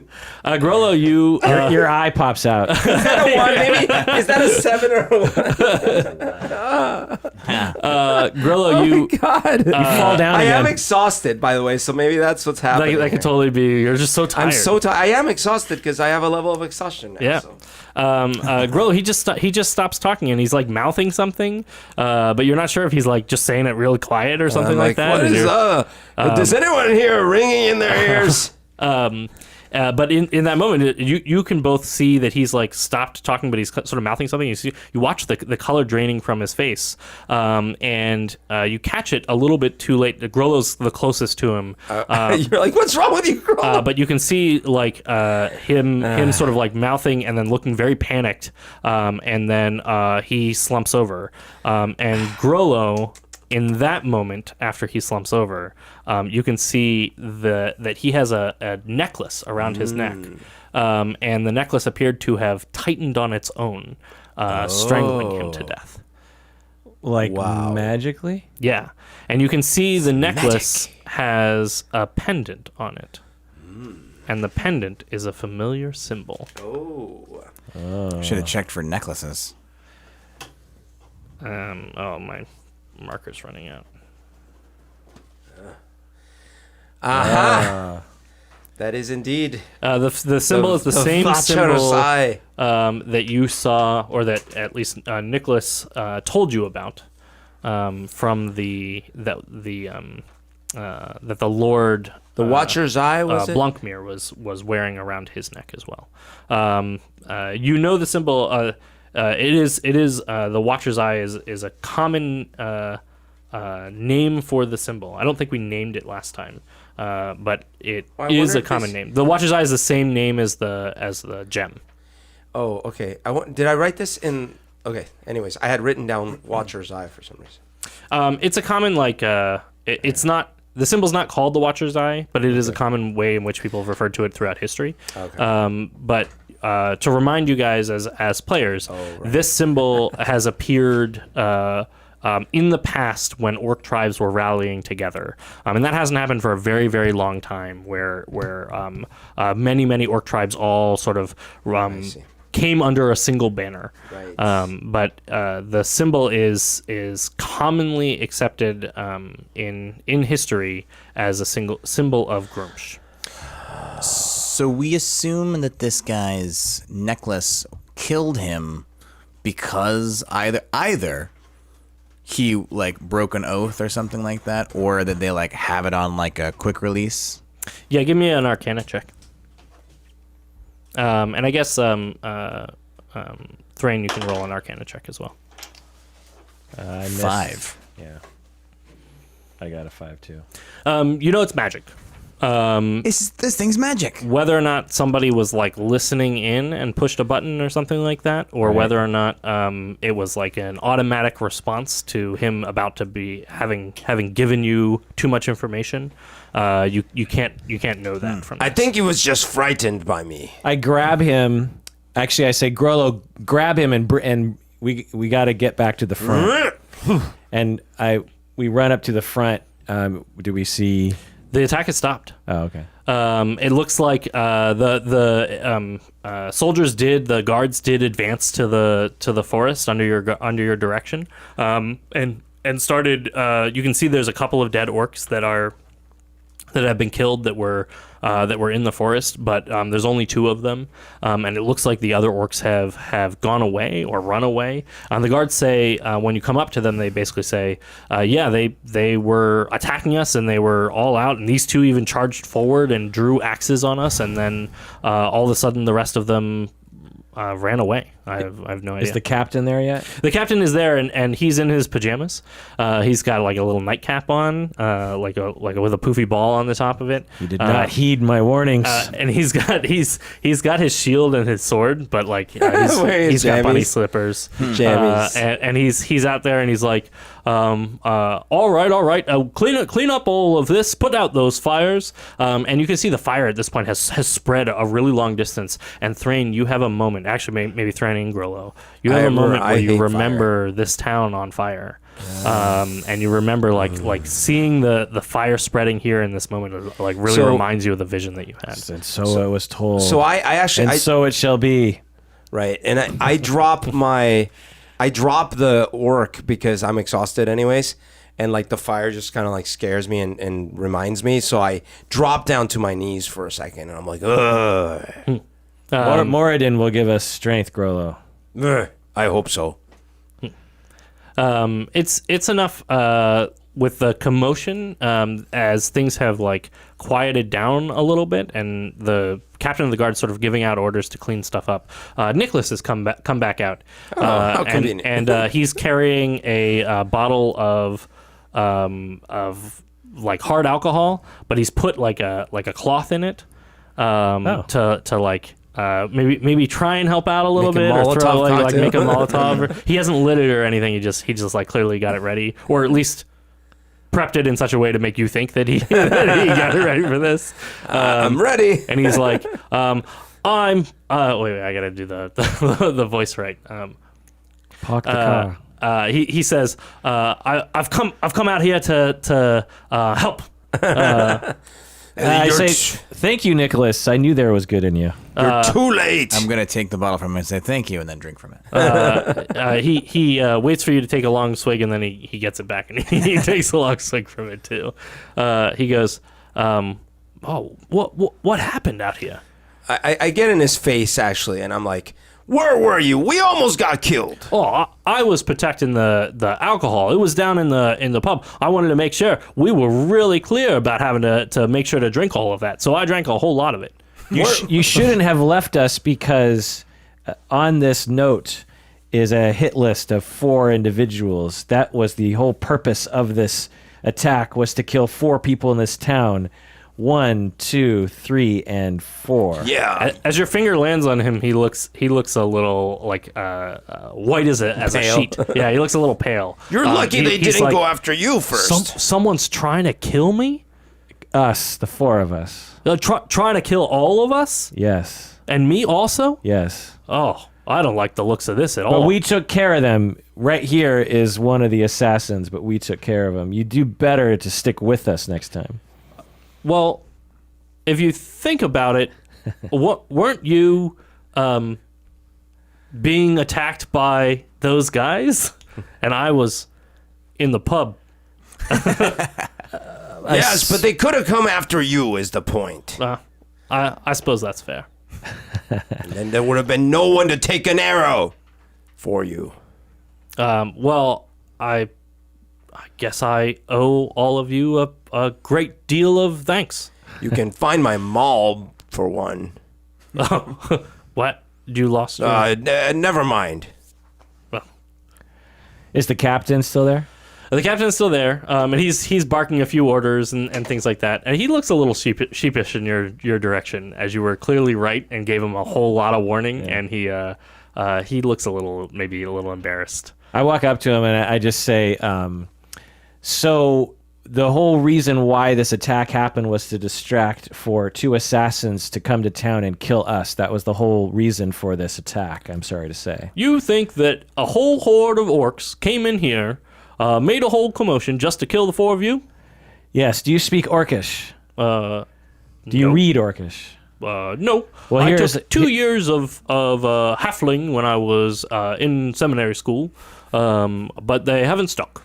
Well, while the orcs were in the woods attacking with the arrows, and by the way, not coming to town, when have you ever seen orcs attack from the rear? Well, Never. I'll be honest and say this is probably the only time I've seen orcs attack. Oh, well, let me tell you, orcs don't do that. They're not like elves. They rush into. They don't prefer ranged attacks from the distance. So, there's that. The other thing is that this assassin right here had a note on him right here that had our descriptions, and I point to Nicholas too.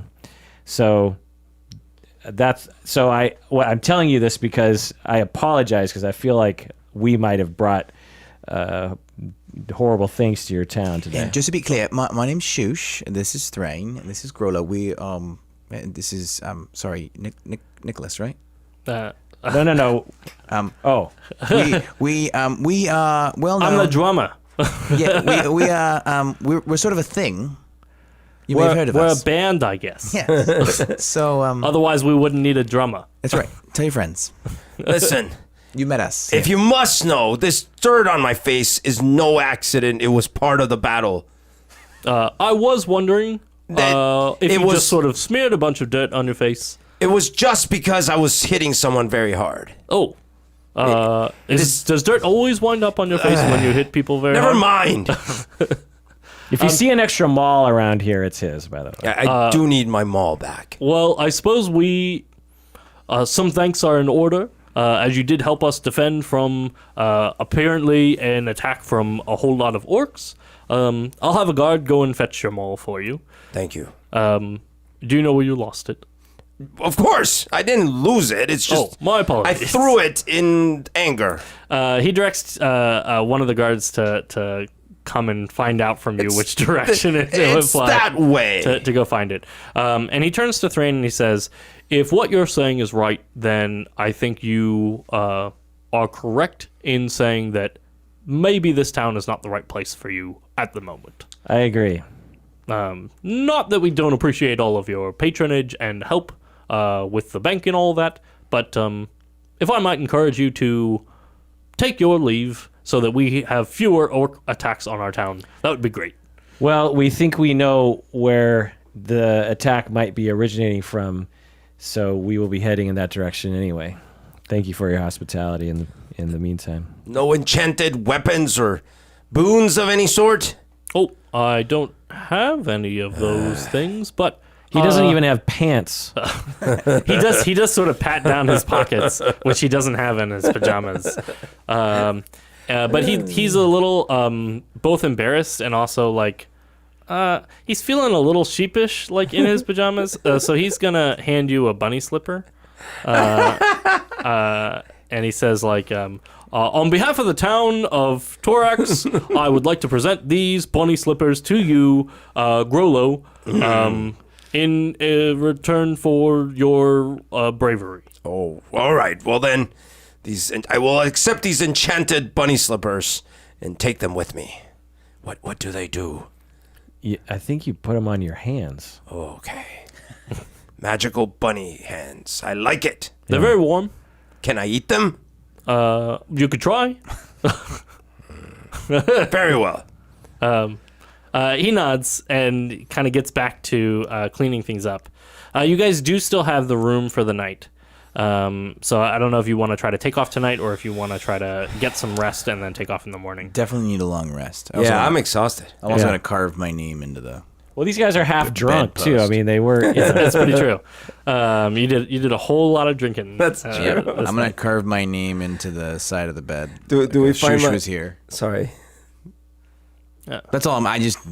We saved the town. I was expecting like a plaque or Yeah, right. statue Yeah. or something. I will make my mark on this town. I like it.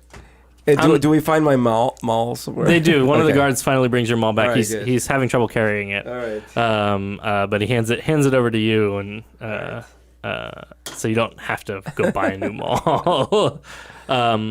The four of you are able to sort of get back to the inn, and there is like a little bit of a feeling of lack of appreciation, maybe, or a lack of the town sort of receiving you well, and especially maybe for Shush. Shush, you've always had this idea that like you come in as the hero, as the adventurer, and you save the town, and they shower you with, at the very least, admiration, if not gold and riches and wealth and Statues. and all of those things.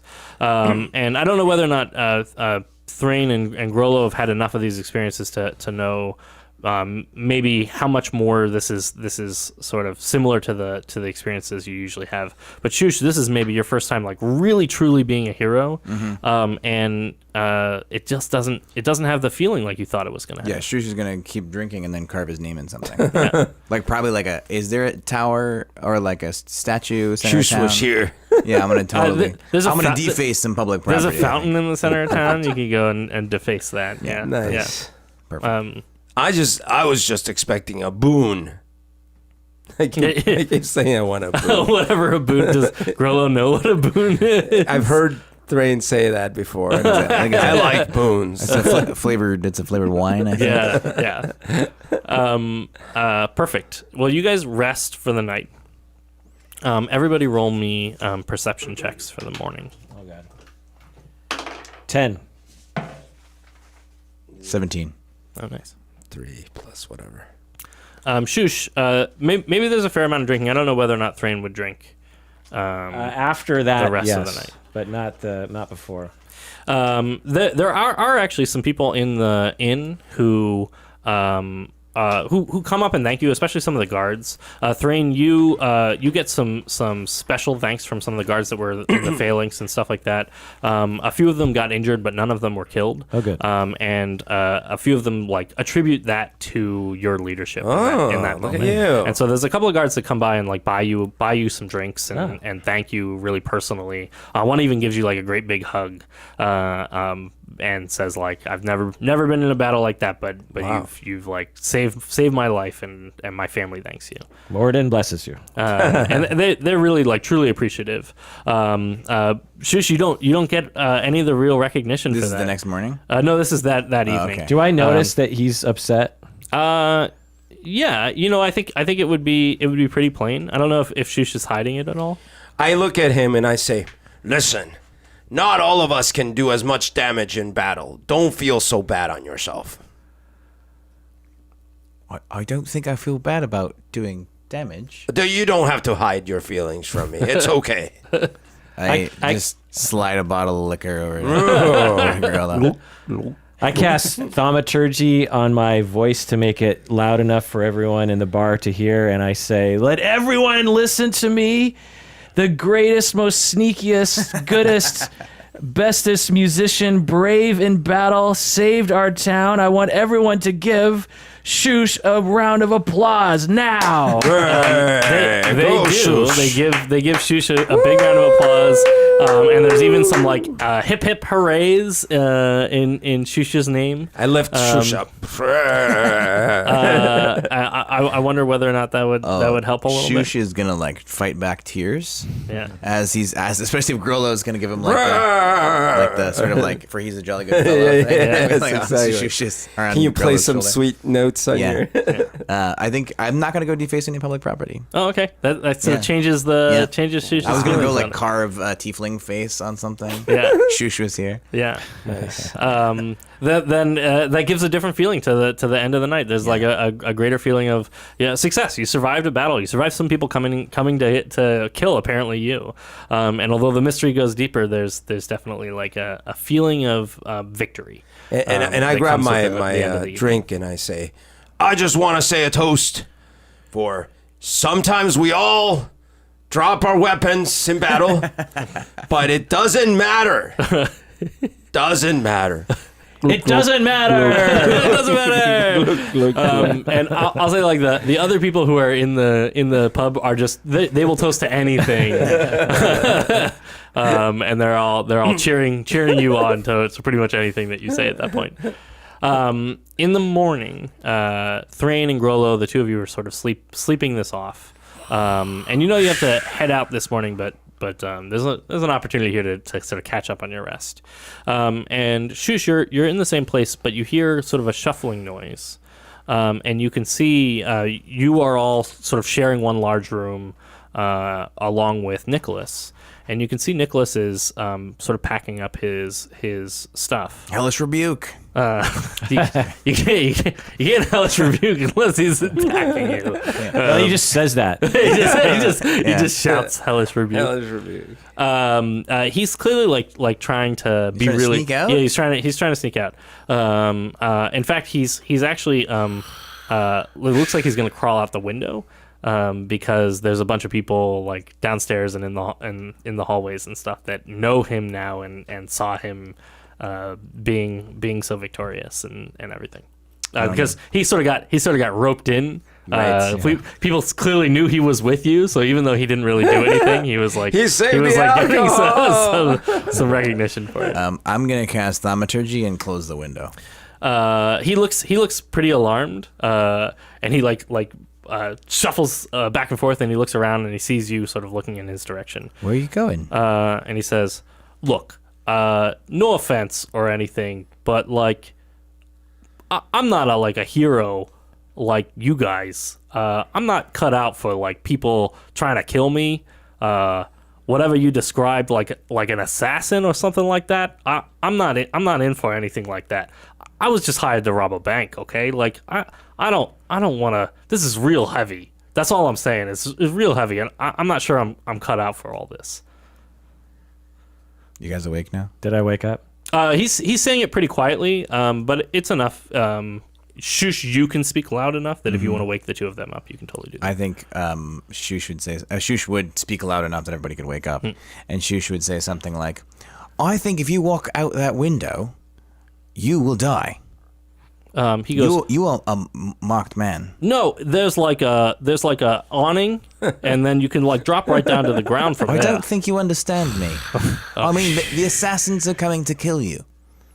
Well, your chances of survival are better with us. Shut up! I'm trying to sleep. Grollo, smash. What? He's trying to leave. What? Why are you trying to leave? Because I'm not a hero. I'm not anything like that. I'm just a nobody who got pulled into something that's way too big for whatever my britches can handle. Let me tell you something. When I met this dwarf over here, I was like you. A nobody. A nothing. Worthless. Worth less than less. It's true. Just like you. It's true. But he told me I was worth something because I had some food he needed. But then we adventured together, and I became Grollo the Cruel. Before that, I was Grollo the Weak. So you too can become a great adventurer and a great hero. I'm not sure that that's what I want to have. At this point, I would just be happy to drink a pub in my hometown and be away from some of this stuff. This is crazy heavy stuff. You guys deal with this all the time? Until yesterday, I lived on a boat. I played music looking at the sunset. That's what my life was. He puts his bag down and he kind of sits in the chair and he's like, "Look, I told you I would bring you back to my contact in the city, and I suppose I owe you that much, but I'm not sure I'm cut out for all this." If after that point you would like to leave, we will let you leave. Can I have the jacket back? He nods, but he's a little sad to give up the jacket, and he takes it off and he hands it over to you. And he says, we should get going. It looks like they're actually trying to, I don't know, put something together outside, and there's some angry people about their houses being on fire. Oh, they're not gonna blame us. We saved. Well, I don't know. I don't know about you, but I don't want to have to answer to that. Okay. Let's go. All right. All right. Have a nice life. No, you're with us. You're staying with us. Yeah, I think he's requesting that you go all together. Yeah. Oh, you're the one that wanted to go. He's like, Just saying, he's going to die by himself. We know Yeah, that. yeah. I know, but he's gonna take us. Reverse psychology. He's No, gonna I'm- take us to his contact. Oh, okay. yeah, Sorry. You can take the jacket back for a little while then. I agree trying to to climb do out that. the window. Like, that's Trying to take. It's a good jacket. well, you closed the window on me. I did. I can't. Yeah. It's a little trick I've got. All right, we should make it to the cot. The guy said that they had the cot going over to the docks, and so we can totally go with him on the cot this morning as he's doing all of his trade at the docks, and probably hide our way into there so we don't have to, I don't know, interact with all the people. I just thought it'd be nice to, I don't know. I think about keeping undercover, I guess. See, you're useful already. We didn't have such a plan. He does have like a little smirk to that comment, and he goes, well, I guess that's just the way I like to think. See? You're no longer Nicholas the Weak. You're now Nicholas the Smart. I like that. Nicholas the Smart. Just like me. Yes. That's not bad. He smiles a little and he perks up a little bit with that. Do you give him the jacket back after? Okay. He'll take it and he like holds it kind of tight. Give him a knowing look. Like, Yeah. As the four of you, do you want to sneak out? Do you want to follow Nicholas's plan? I'm just trying to think if I don't my know character would if that's sneak out. Yeah, Thrain's style. I don't. I actually just walk out the front door, and you guys can sneak out if you want to. I have to face the crowd. I think Shush is also going to face the crowd. Hey, I just like climbing out of windows, so I just So go. you climb I just out the climb window out the and then window. go yeah. face the crowd. Yeah. That way. Nicholas kind of gets into the cart and he gives you an assurance that he'll meet you at the dock. Although if you want to like go along with the cart, just not under hiding, you can totally choose to do that so that he doesn't. Is the really get town away from you. confronting us? There are some like angry people outside the town that seem a little unhappy. Apparently, the fires after everything happened, the fires got a little out of control, and several houses basically were burned to unusableness before they could really put them out. And there are several people, even though you clearly saved a lot of lives, there's a lot of people who like didn't see that. Who basically ran away and then got into some ships, and then nothing happened, and they came back and their houses were burned down. So there are some people that are a little unhappy with it, and the captain of the guard has actually showed up, and Captain Mrist is there, and he's sort of like trying to calm people down, and he's like, now these fine adventurers have saved us from a tremendous attack from orcs that had come in the night, and they deserve our respect and they deserve our help. Yeah, listen, you. They came to get us at this town. They wouldn't have even come here if we weren't here. So we saved you. It's clearly helping. There's a woman who's like kind of dumb. It's not. It's definitely not helping. There's a woman who says like, what will I do now? Like this my house is burned down. So, out of character, how Yeah. much does a house cost, or how much would it cost to rehab houses? Maybe like some of these houses are actually fairly large. If the whole house burned down, it might be 50, 100 gold to rebuild a whole house. It can be definitely pretty expensive. Certainly a lot of materials and labor to do something like that. Well, okay, so I stand up on something tall, like a porch or something, and I say, "People of Torax, it is true that the attack from last night is due to us. They were coming to kill us, but let me tell you something. There is an evil in this land that has nothing to do with us. That is why we came here, to fight the evil. now we are going to go somewhere else to fight the evil, and the evil will hopefully follow us. We are sacrificing ourselves for you. And then wait for a reaction, I guess. Give me a, I guess a persuasion check. I feel like every time that he would say us, Shush would like try to tell everybody what our names are. Shush, Thrain, Grollo, and Nicholas. The smart. And I clap at the end of his little speech. Single clap. Slow clap. I got a 12. A 12. Grollo is the only one clapping. Although you do hear somebody say like, good. when you get to the we're leaving Don't let the door hit you. something else. You guys clearly you faced a lot of people the night before who were like so appreciative and so thankful, and it's clear that this is not the crowd of people that these are the morning people, and at the very least these are people that lost their possessions and lost their homes, and they are upset about that and maybe pointing to you as a source of blame for it. So I lean into Shush. I'm like, I think it's working. Oh, I think at the very least they'll remember us.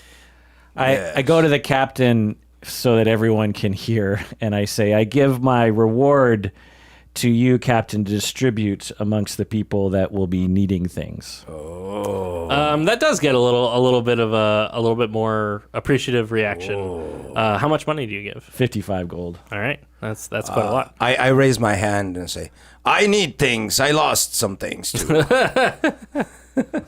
but then, do you, We got your mall back. We got your mall back. do you give me a look like, come on? You're okay. You're okay. Oh, fine.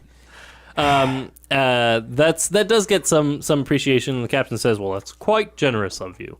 And he says, I will be escorting these fine gentlemen to the docks in order to help make sure that they get onto their boat safely and soundly and have all the supplies that they need. And you fine people, and he gestures to the crowd of angry people, he says, can go back about your business. The guards will help you get settled into other accommodations.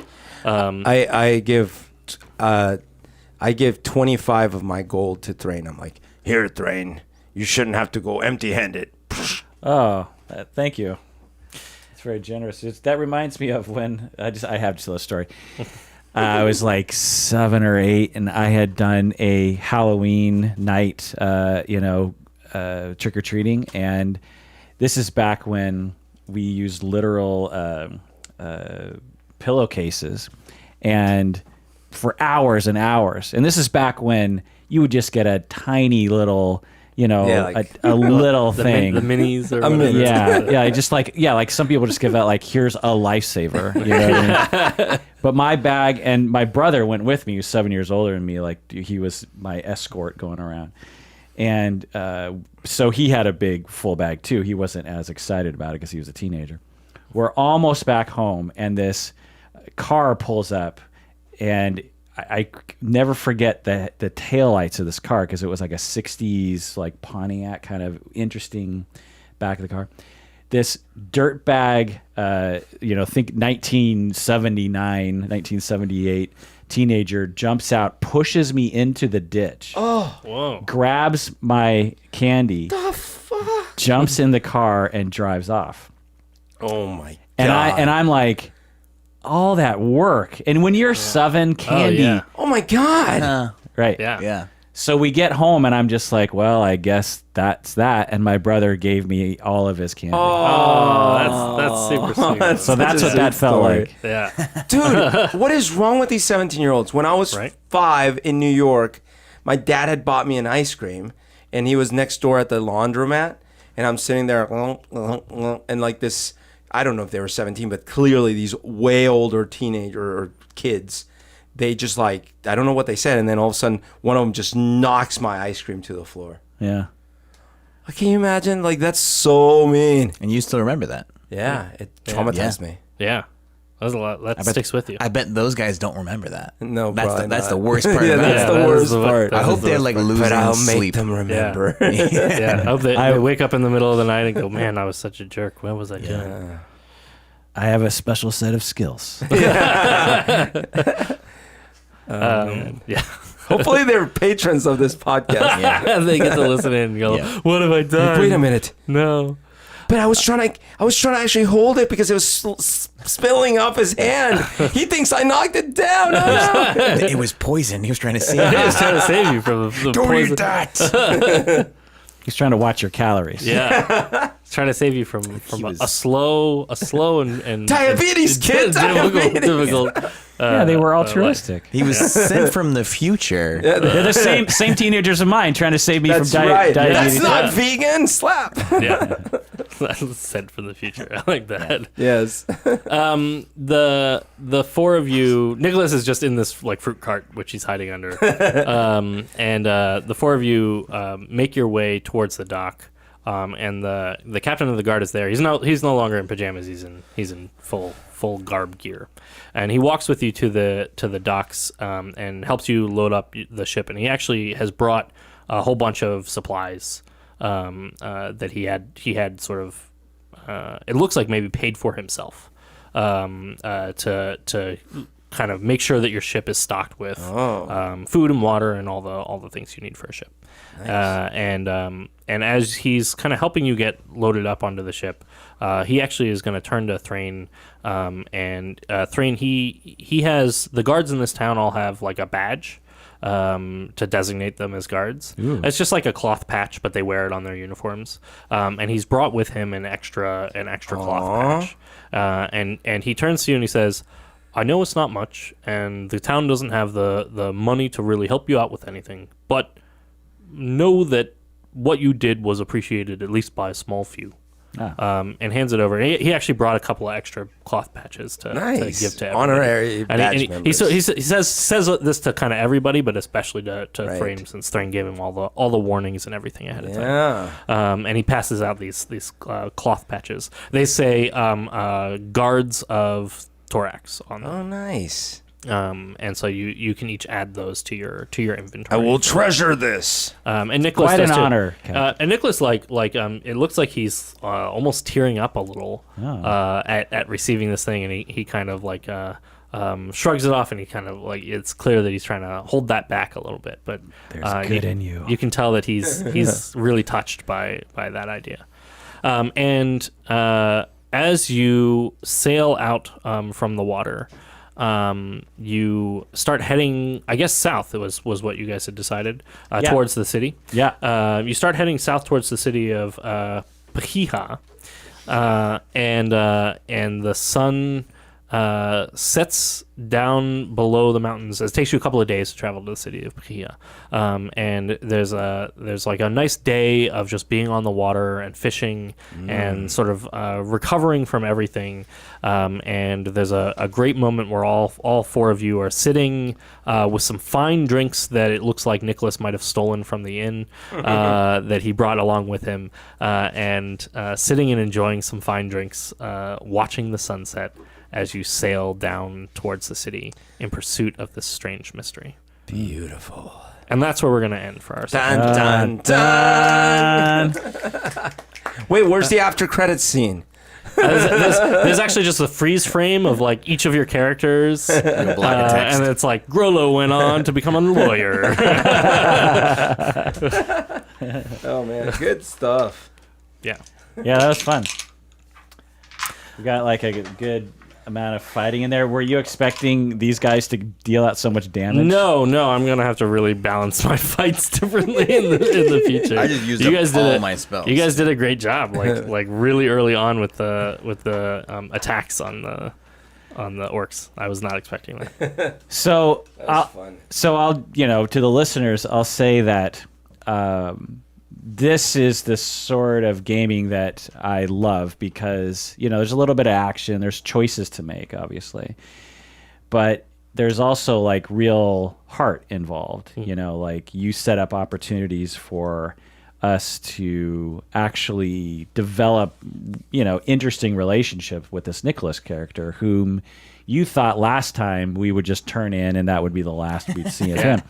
And now it's like, what's going to happen with Nicholas? Now I have a real sense of like Nicholas's insecurities and what he wants in life and what his defense mechanisms are. Like he's afraid to try to be good because he's fearing failure or something. Who knows? But he actually seems to like appreciation. He has a good streak in him. And our connection with this captain, and our connection with the townspeople, and like these are real things that actually I feel emotional about when I did that thing for Shush, and then you said, I wipe a tear from my eye, like that. That like was legitimately emotional for me. Yeah, absolutely. And it's not a game. Like we did a survey recently to all the listeners, and someone was like, I'm not really into computer games like Dungeons and Dragons, so I don't really listen to that. And I just like, it's not a computer game. Like really, it's a human game. It's an emotional game. When it's set up right, it's about relationships and realness and like heart and character and like what you decide to do and everything. And so it's very meaningful in that way. And I find special joy when things don't go right. Because, like when, speaking of video games though, like when you play a video game and you find the cheat codes, for the first, few minutes, you're like, oh, this is awesome. But then a few minutes into it, you're like, okay, this just ruined the game, right? Yeah. So you really want that challenge. You want things to go. They say like, when you're writing a story, you need to make your protagonist go through hell. Like every challenge should be like insurmountable. Yeah. So I love it that I was like 21. Yeah. Yeah, that was epic. Like, massive amount of damage, and then like The worst possible. and it's funny because the DM didn't say you fell No, down, but no. you were like, I'll just make myself fall down. Right. Too. When it's, again, like, first of all, there is the random chance because it's not like we planned, okay, I'll roll a 20 and then I'll roll a 1. Right. It's like the odds are actually kind of funny. It's like maximum, minimum, right? And that creates some interesting things. And then I agree with the emotional moments, like the Thrain stepping up to hand his money to the townspeople, and then like I actually really liked the female orc appearing out of nowhere. Like I could picture the scene in my head, like whoosh. So it's Right. pretty- So that's a character that's interesting that will probably show up again, right? And it's like the fun involved in that. Like I'm jealous of you guys because you play with youth year round, and so you can have characters that will pop in and out months later, right? I'm reincorporating a character from 2 years ago. Oh, nice. This Thursday, or not this Thursday, but the following after that, I'm incorporating a villain from 2 years ago who was locked in a pocket dimension. Is going to come back now as the savior who's going to rip them out of mushroom pods in the future. Nice. Wow. Yeah. I mean, what do you think the players are how they gonna react to that? Are they gonna be like, oh my god? So I think only one player is playing the same character as the previous one, so he's gonna like be able to have the whole character. Like, I remember you. We locked you in a pocket dimension. Everybody else has heard of, or their characters haven't, but they know the character. So it's gonna be pretty epic. Did their characters die? No, they just wanted to play different characters. Oh. Yeah. That's funny. Yeah. Often they go, the character goes off and retires or goes to have adventures on their own, and this new character shows Previous up one went or to something. law school, actually. That's pretty good. Yeah. That was like Grollo's story. Yeah. Do you get pleasure from that? Your own improv story Yes. arc pleasure? So my background before I did this was I was an actor and I was a performer, and I really like the story aspect of everything that we do. Like I love stories. I always have since I was a kid. And now, yes, I'm a facilitator and molder of youth, but I'm also a professional storyteller, and I get to make up stories all the time. And cool stories. And Adam and I will like workshop what the name of the spider god should be. Like that. That's really fantastic part of my job is awesome. getting to make up stories. But we don't make up all the stuff ourselves. We get to like make it up with the kids. Like we do some of that here too, where we make up a word, one letter at a time or whatever. But we'll also like have them help co-create cities and help co-create stuff, sort of like we did with Tumble Day, right? So we get to do something that's like ancestral. The thing that we're doing is like, we used to do that before we had literacy, before we as people had the written word. We would sit around fires and make up stories together. There's something like deeply innate to this that feels right. There's also, although we're what we're doing is therapy and it's therapeutic for our clients. There's an aspect to it that is we have to bring in a lot of our own energy and a lot of our own sort of enthusiasm for the game, and it for us to play a game that's fun. For us in the role of facilitating it is really important. It's super important that we come in and we're excited about the plot lines and we're excited about the twists and we're excited about the characters that we play, because that's what's also going to give that excitement to the players at the table and help create sort of that feedback loop of those two sides. So I really not only could I not really play the kind of game that I would not be interested in playing, but it also would be a disservice to everybody else at the table because I just wouldn't have the same level of energy and enthusiasm and excitement for it. Totally. Right. Like thinking back on the adventure tonight, I can tell that, or you drummed up a personal interest in the characters that you embodied. The two assassins seemed particularly, the brother sister seemed, particularly kind of fleshed out or something. I don't know. And Nicholas has a personality now too, and so do you get some enjoyment in that? Yeah, absolutely. My goal for this session, and you had kind of mentioned this right at the beginning, which I thought was really interesting, Kirk, because you said we're at session 3 now. The characters deepen and the plot deepens, and now it starts to get more interesting. And my goal this session was to help all of you expand your characters a little bit more, and to help you figure out where your character lies. Because in previous sessions, it's been maybe more.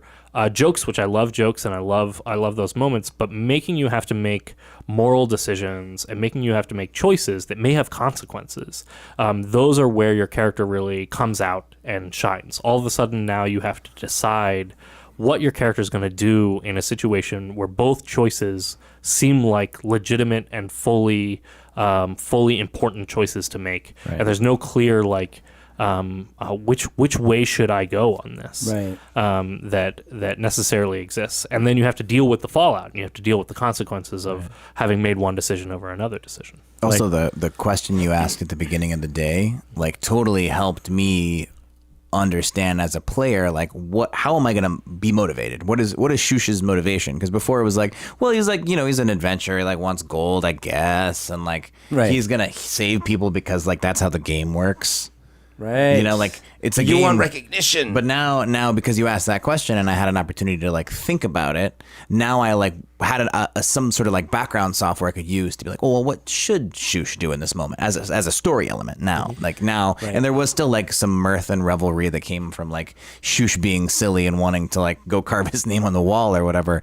But then there was that moment where Thrain pointed out Shush's contributions, which is really what I said earlier in the game, but that was only possible because there was that nature of character self-disclosure that we all had together. Right. It's some of those, not all, but some of those famous actors that are so convincing that they'll say that they will, even beyond the script, they'll just come up with rich backstories for why, and why would they smoke, and why do they use their right hand, whatever, right? And obviously they don't talk about any of it on the scenes, but it comes out as rich depth to the character. So I think it definitely helps, instead of just I'm an orc or I'm a this or that. It's oh no, I have a life that I've lived, and there's things that have happened that have shaped me, and that definitely is it makes it both in a way easier, but also more rewarding to say things and make choices in the game. Yeah. Yeah, I've played a lot of D&D with a lot of different DMs, and I've DM'd my run games myself. And the special thing about Adam Johns in his DMing style is how free you are as a player to do what you want. I sense no railroading in him. There was this moment. There's been a number of moments where I'm well, where's the adventure supposed to be heading? And I was I bet you Johns has this figured out, that I could actually just sort of intuit what my character actually wants to do. And you also will reward a lot of choices, you're not resistant. And I've played, sadly, I don't know if I have a bad batch, but a lot of dungeon masters have almost kind of a hostile relationship with players in terms of, hey, wait, you're going off script, or even kind of like a sick pleasure in like frustrating players, And so I point this out to compliment Adam Johns, because the other thing, if you never run games for yourself out there, Adam has to prepare quite a bit. He has to think about, lots of different possibilities that we might take, and he has to prepare that in advance. And he also has to think about the larger arc of I don't know how many sessions of D&D you have in your head now. 600. Yeah, for this one story, and he's running other stories, with other games. And so I point this out because if you're thinking about doing this work, you're probably not going to just be able to be an awesome dungeon master right off the bat. It's a very developed skill. It's very nuanced, and you definitely want to reach out to the two Adams, the experts who have done this sort of thing, not only entertaining wise in the sense that I'm talking now, but also with a foot in trying to guide it to some therapeutic goal with people. And Adam and I have a lot of advantages of having been played Dungeons and Dragons for a really, really long time and been dungeon masters for a long time, and now having run groups like we do for 8 years. And so we've gotten a lot of opportunity to really reflect on what makes for good games and what makes for a compelling experience at the table. But there's a lot of like tips and tricks that we've picked up that we love to share with other people, and we love to help give guidance for here's how you can start down that path, or here's how you can start building those skills in that direction. Tip number 1, always world build as a player. It's world build, problem solve as much as possible. World build, problem solve. Yeah. I reach in my pocket and I find an orcish translator. That kills every orc in sight. Yeah. Little does the orc know I have orc poison. Well, that does it for that episode of Psychology in Seattle. Thanks for joining us out there. Why should people take care of themselves, Adam? Because they're important. Why should people take care of Because they're worth it. themselves? Oh. You deserve it.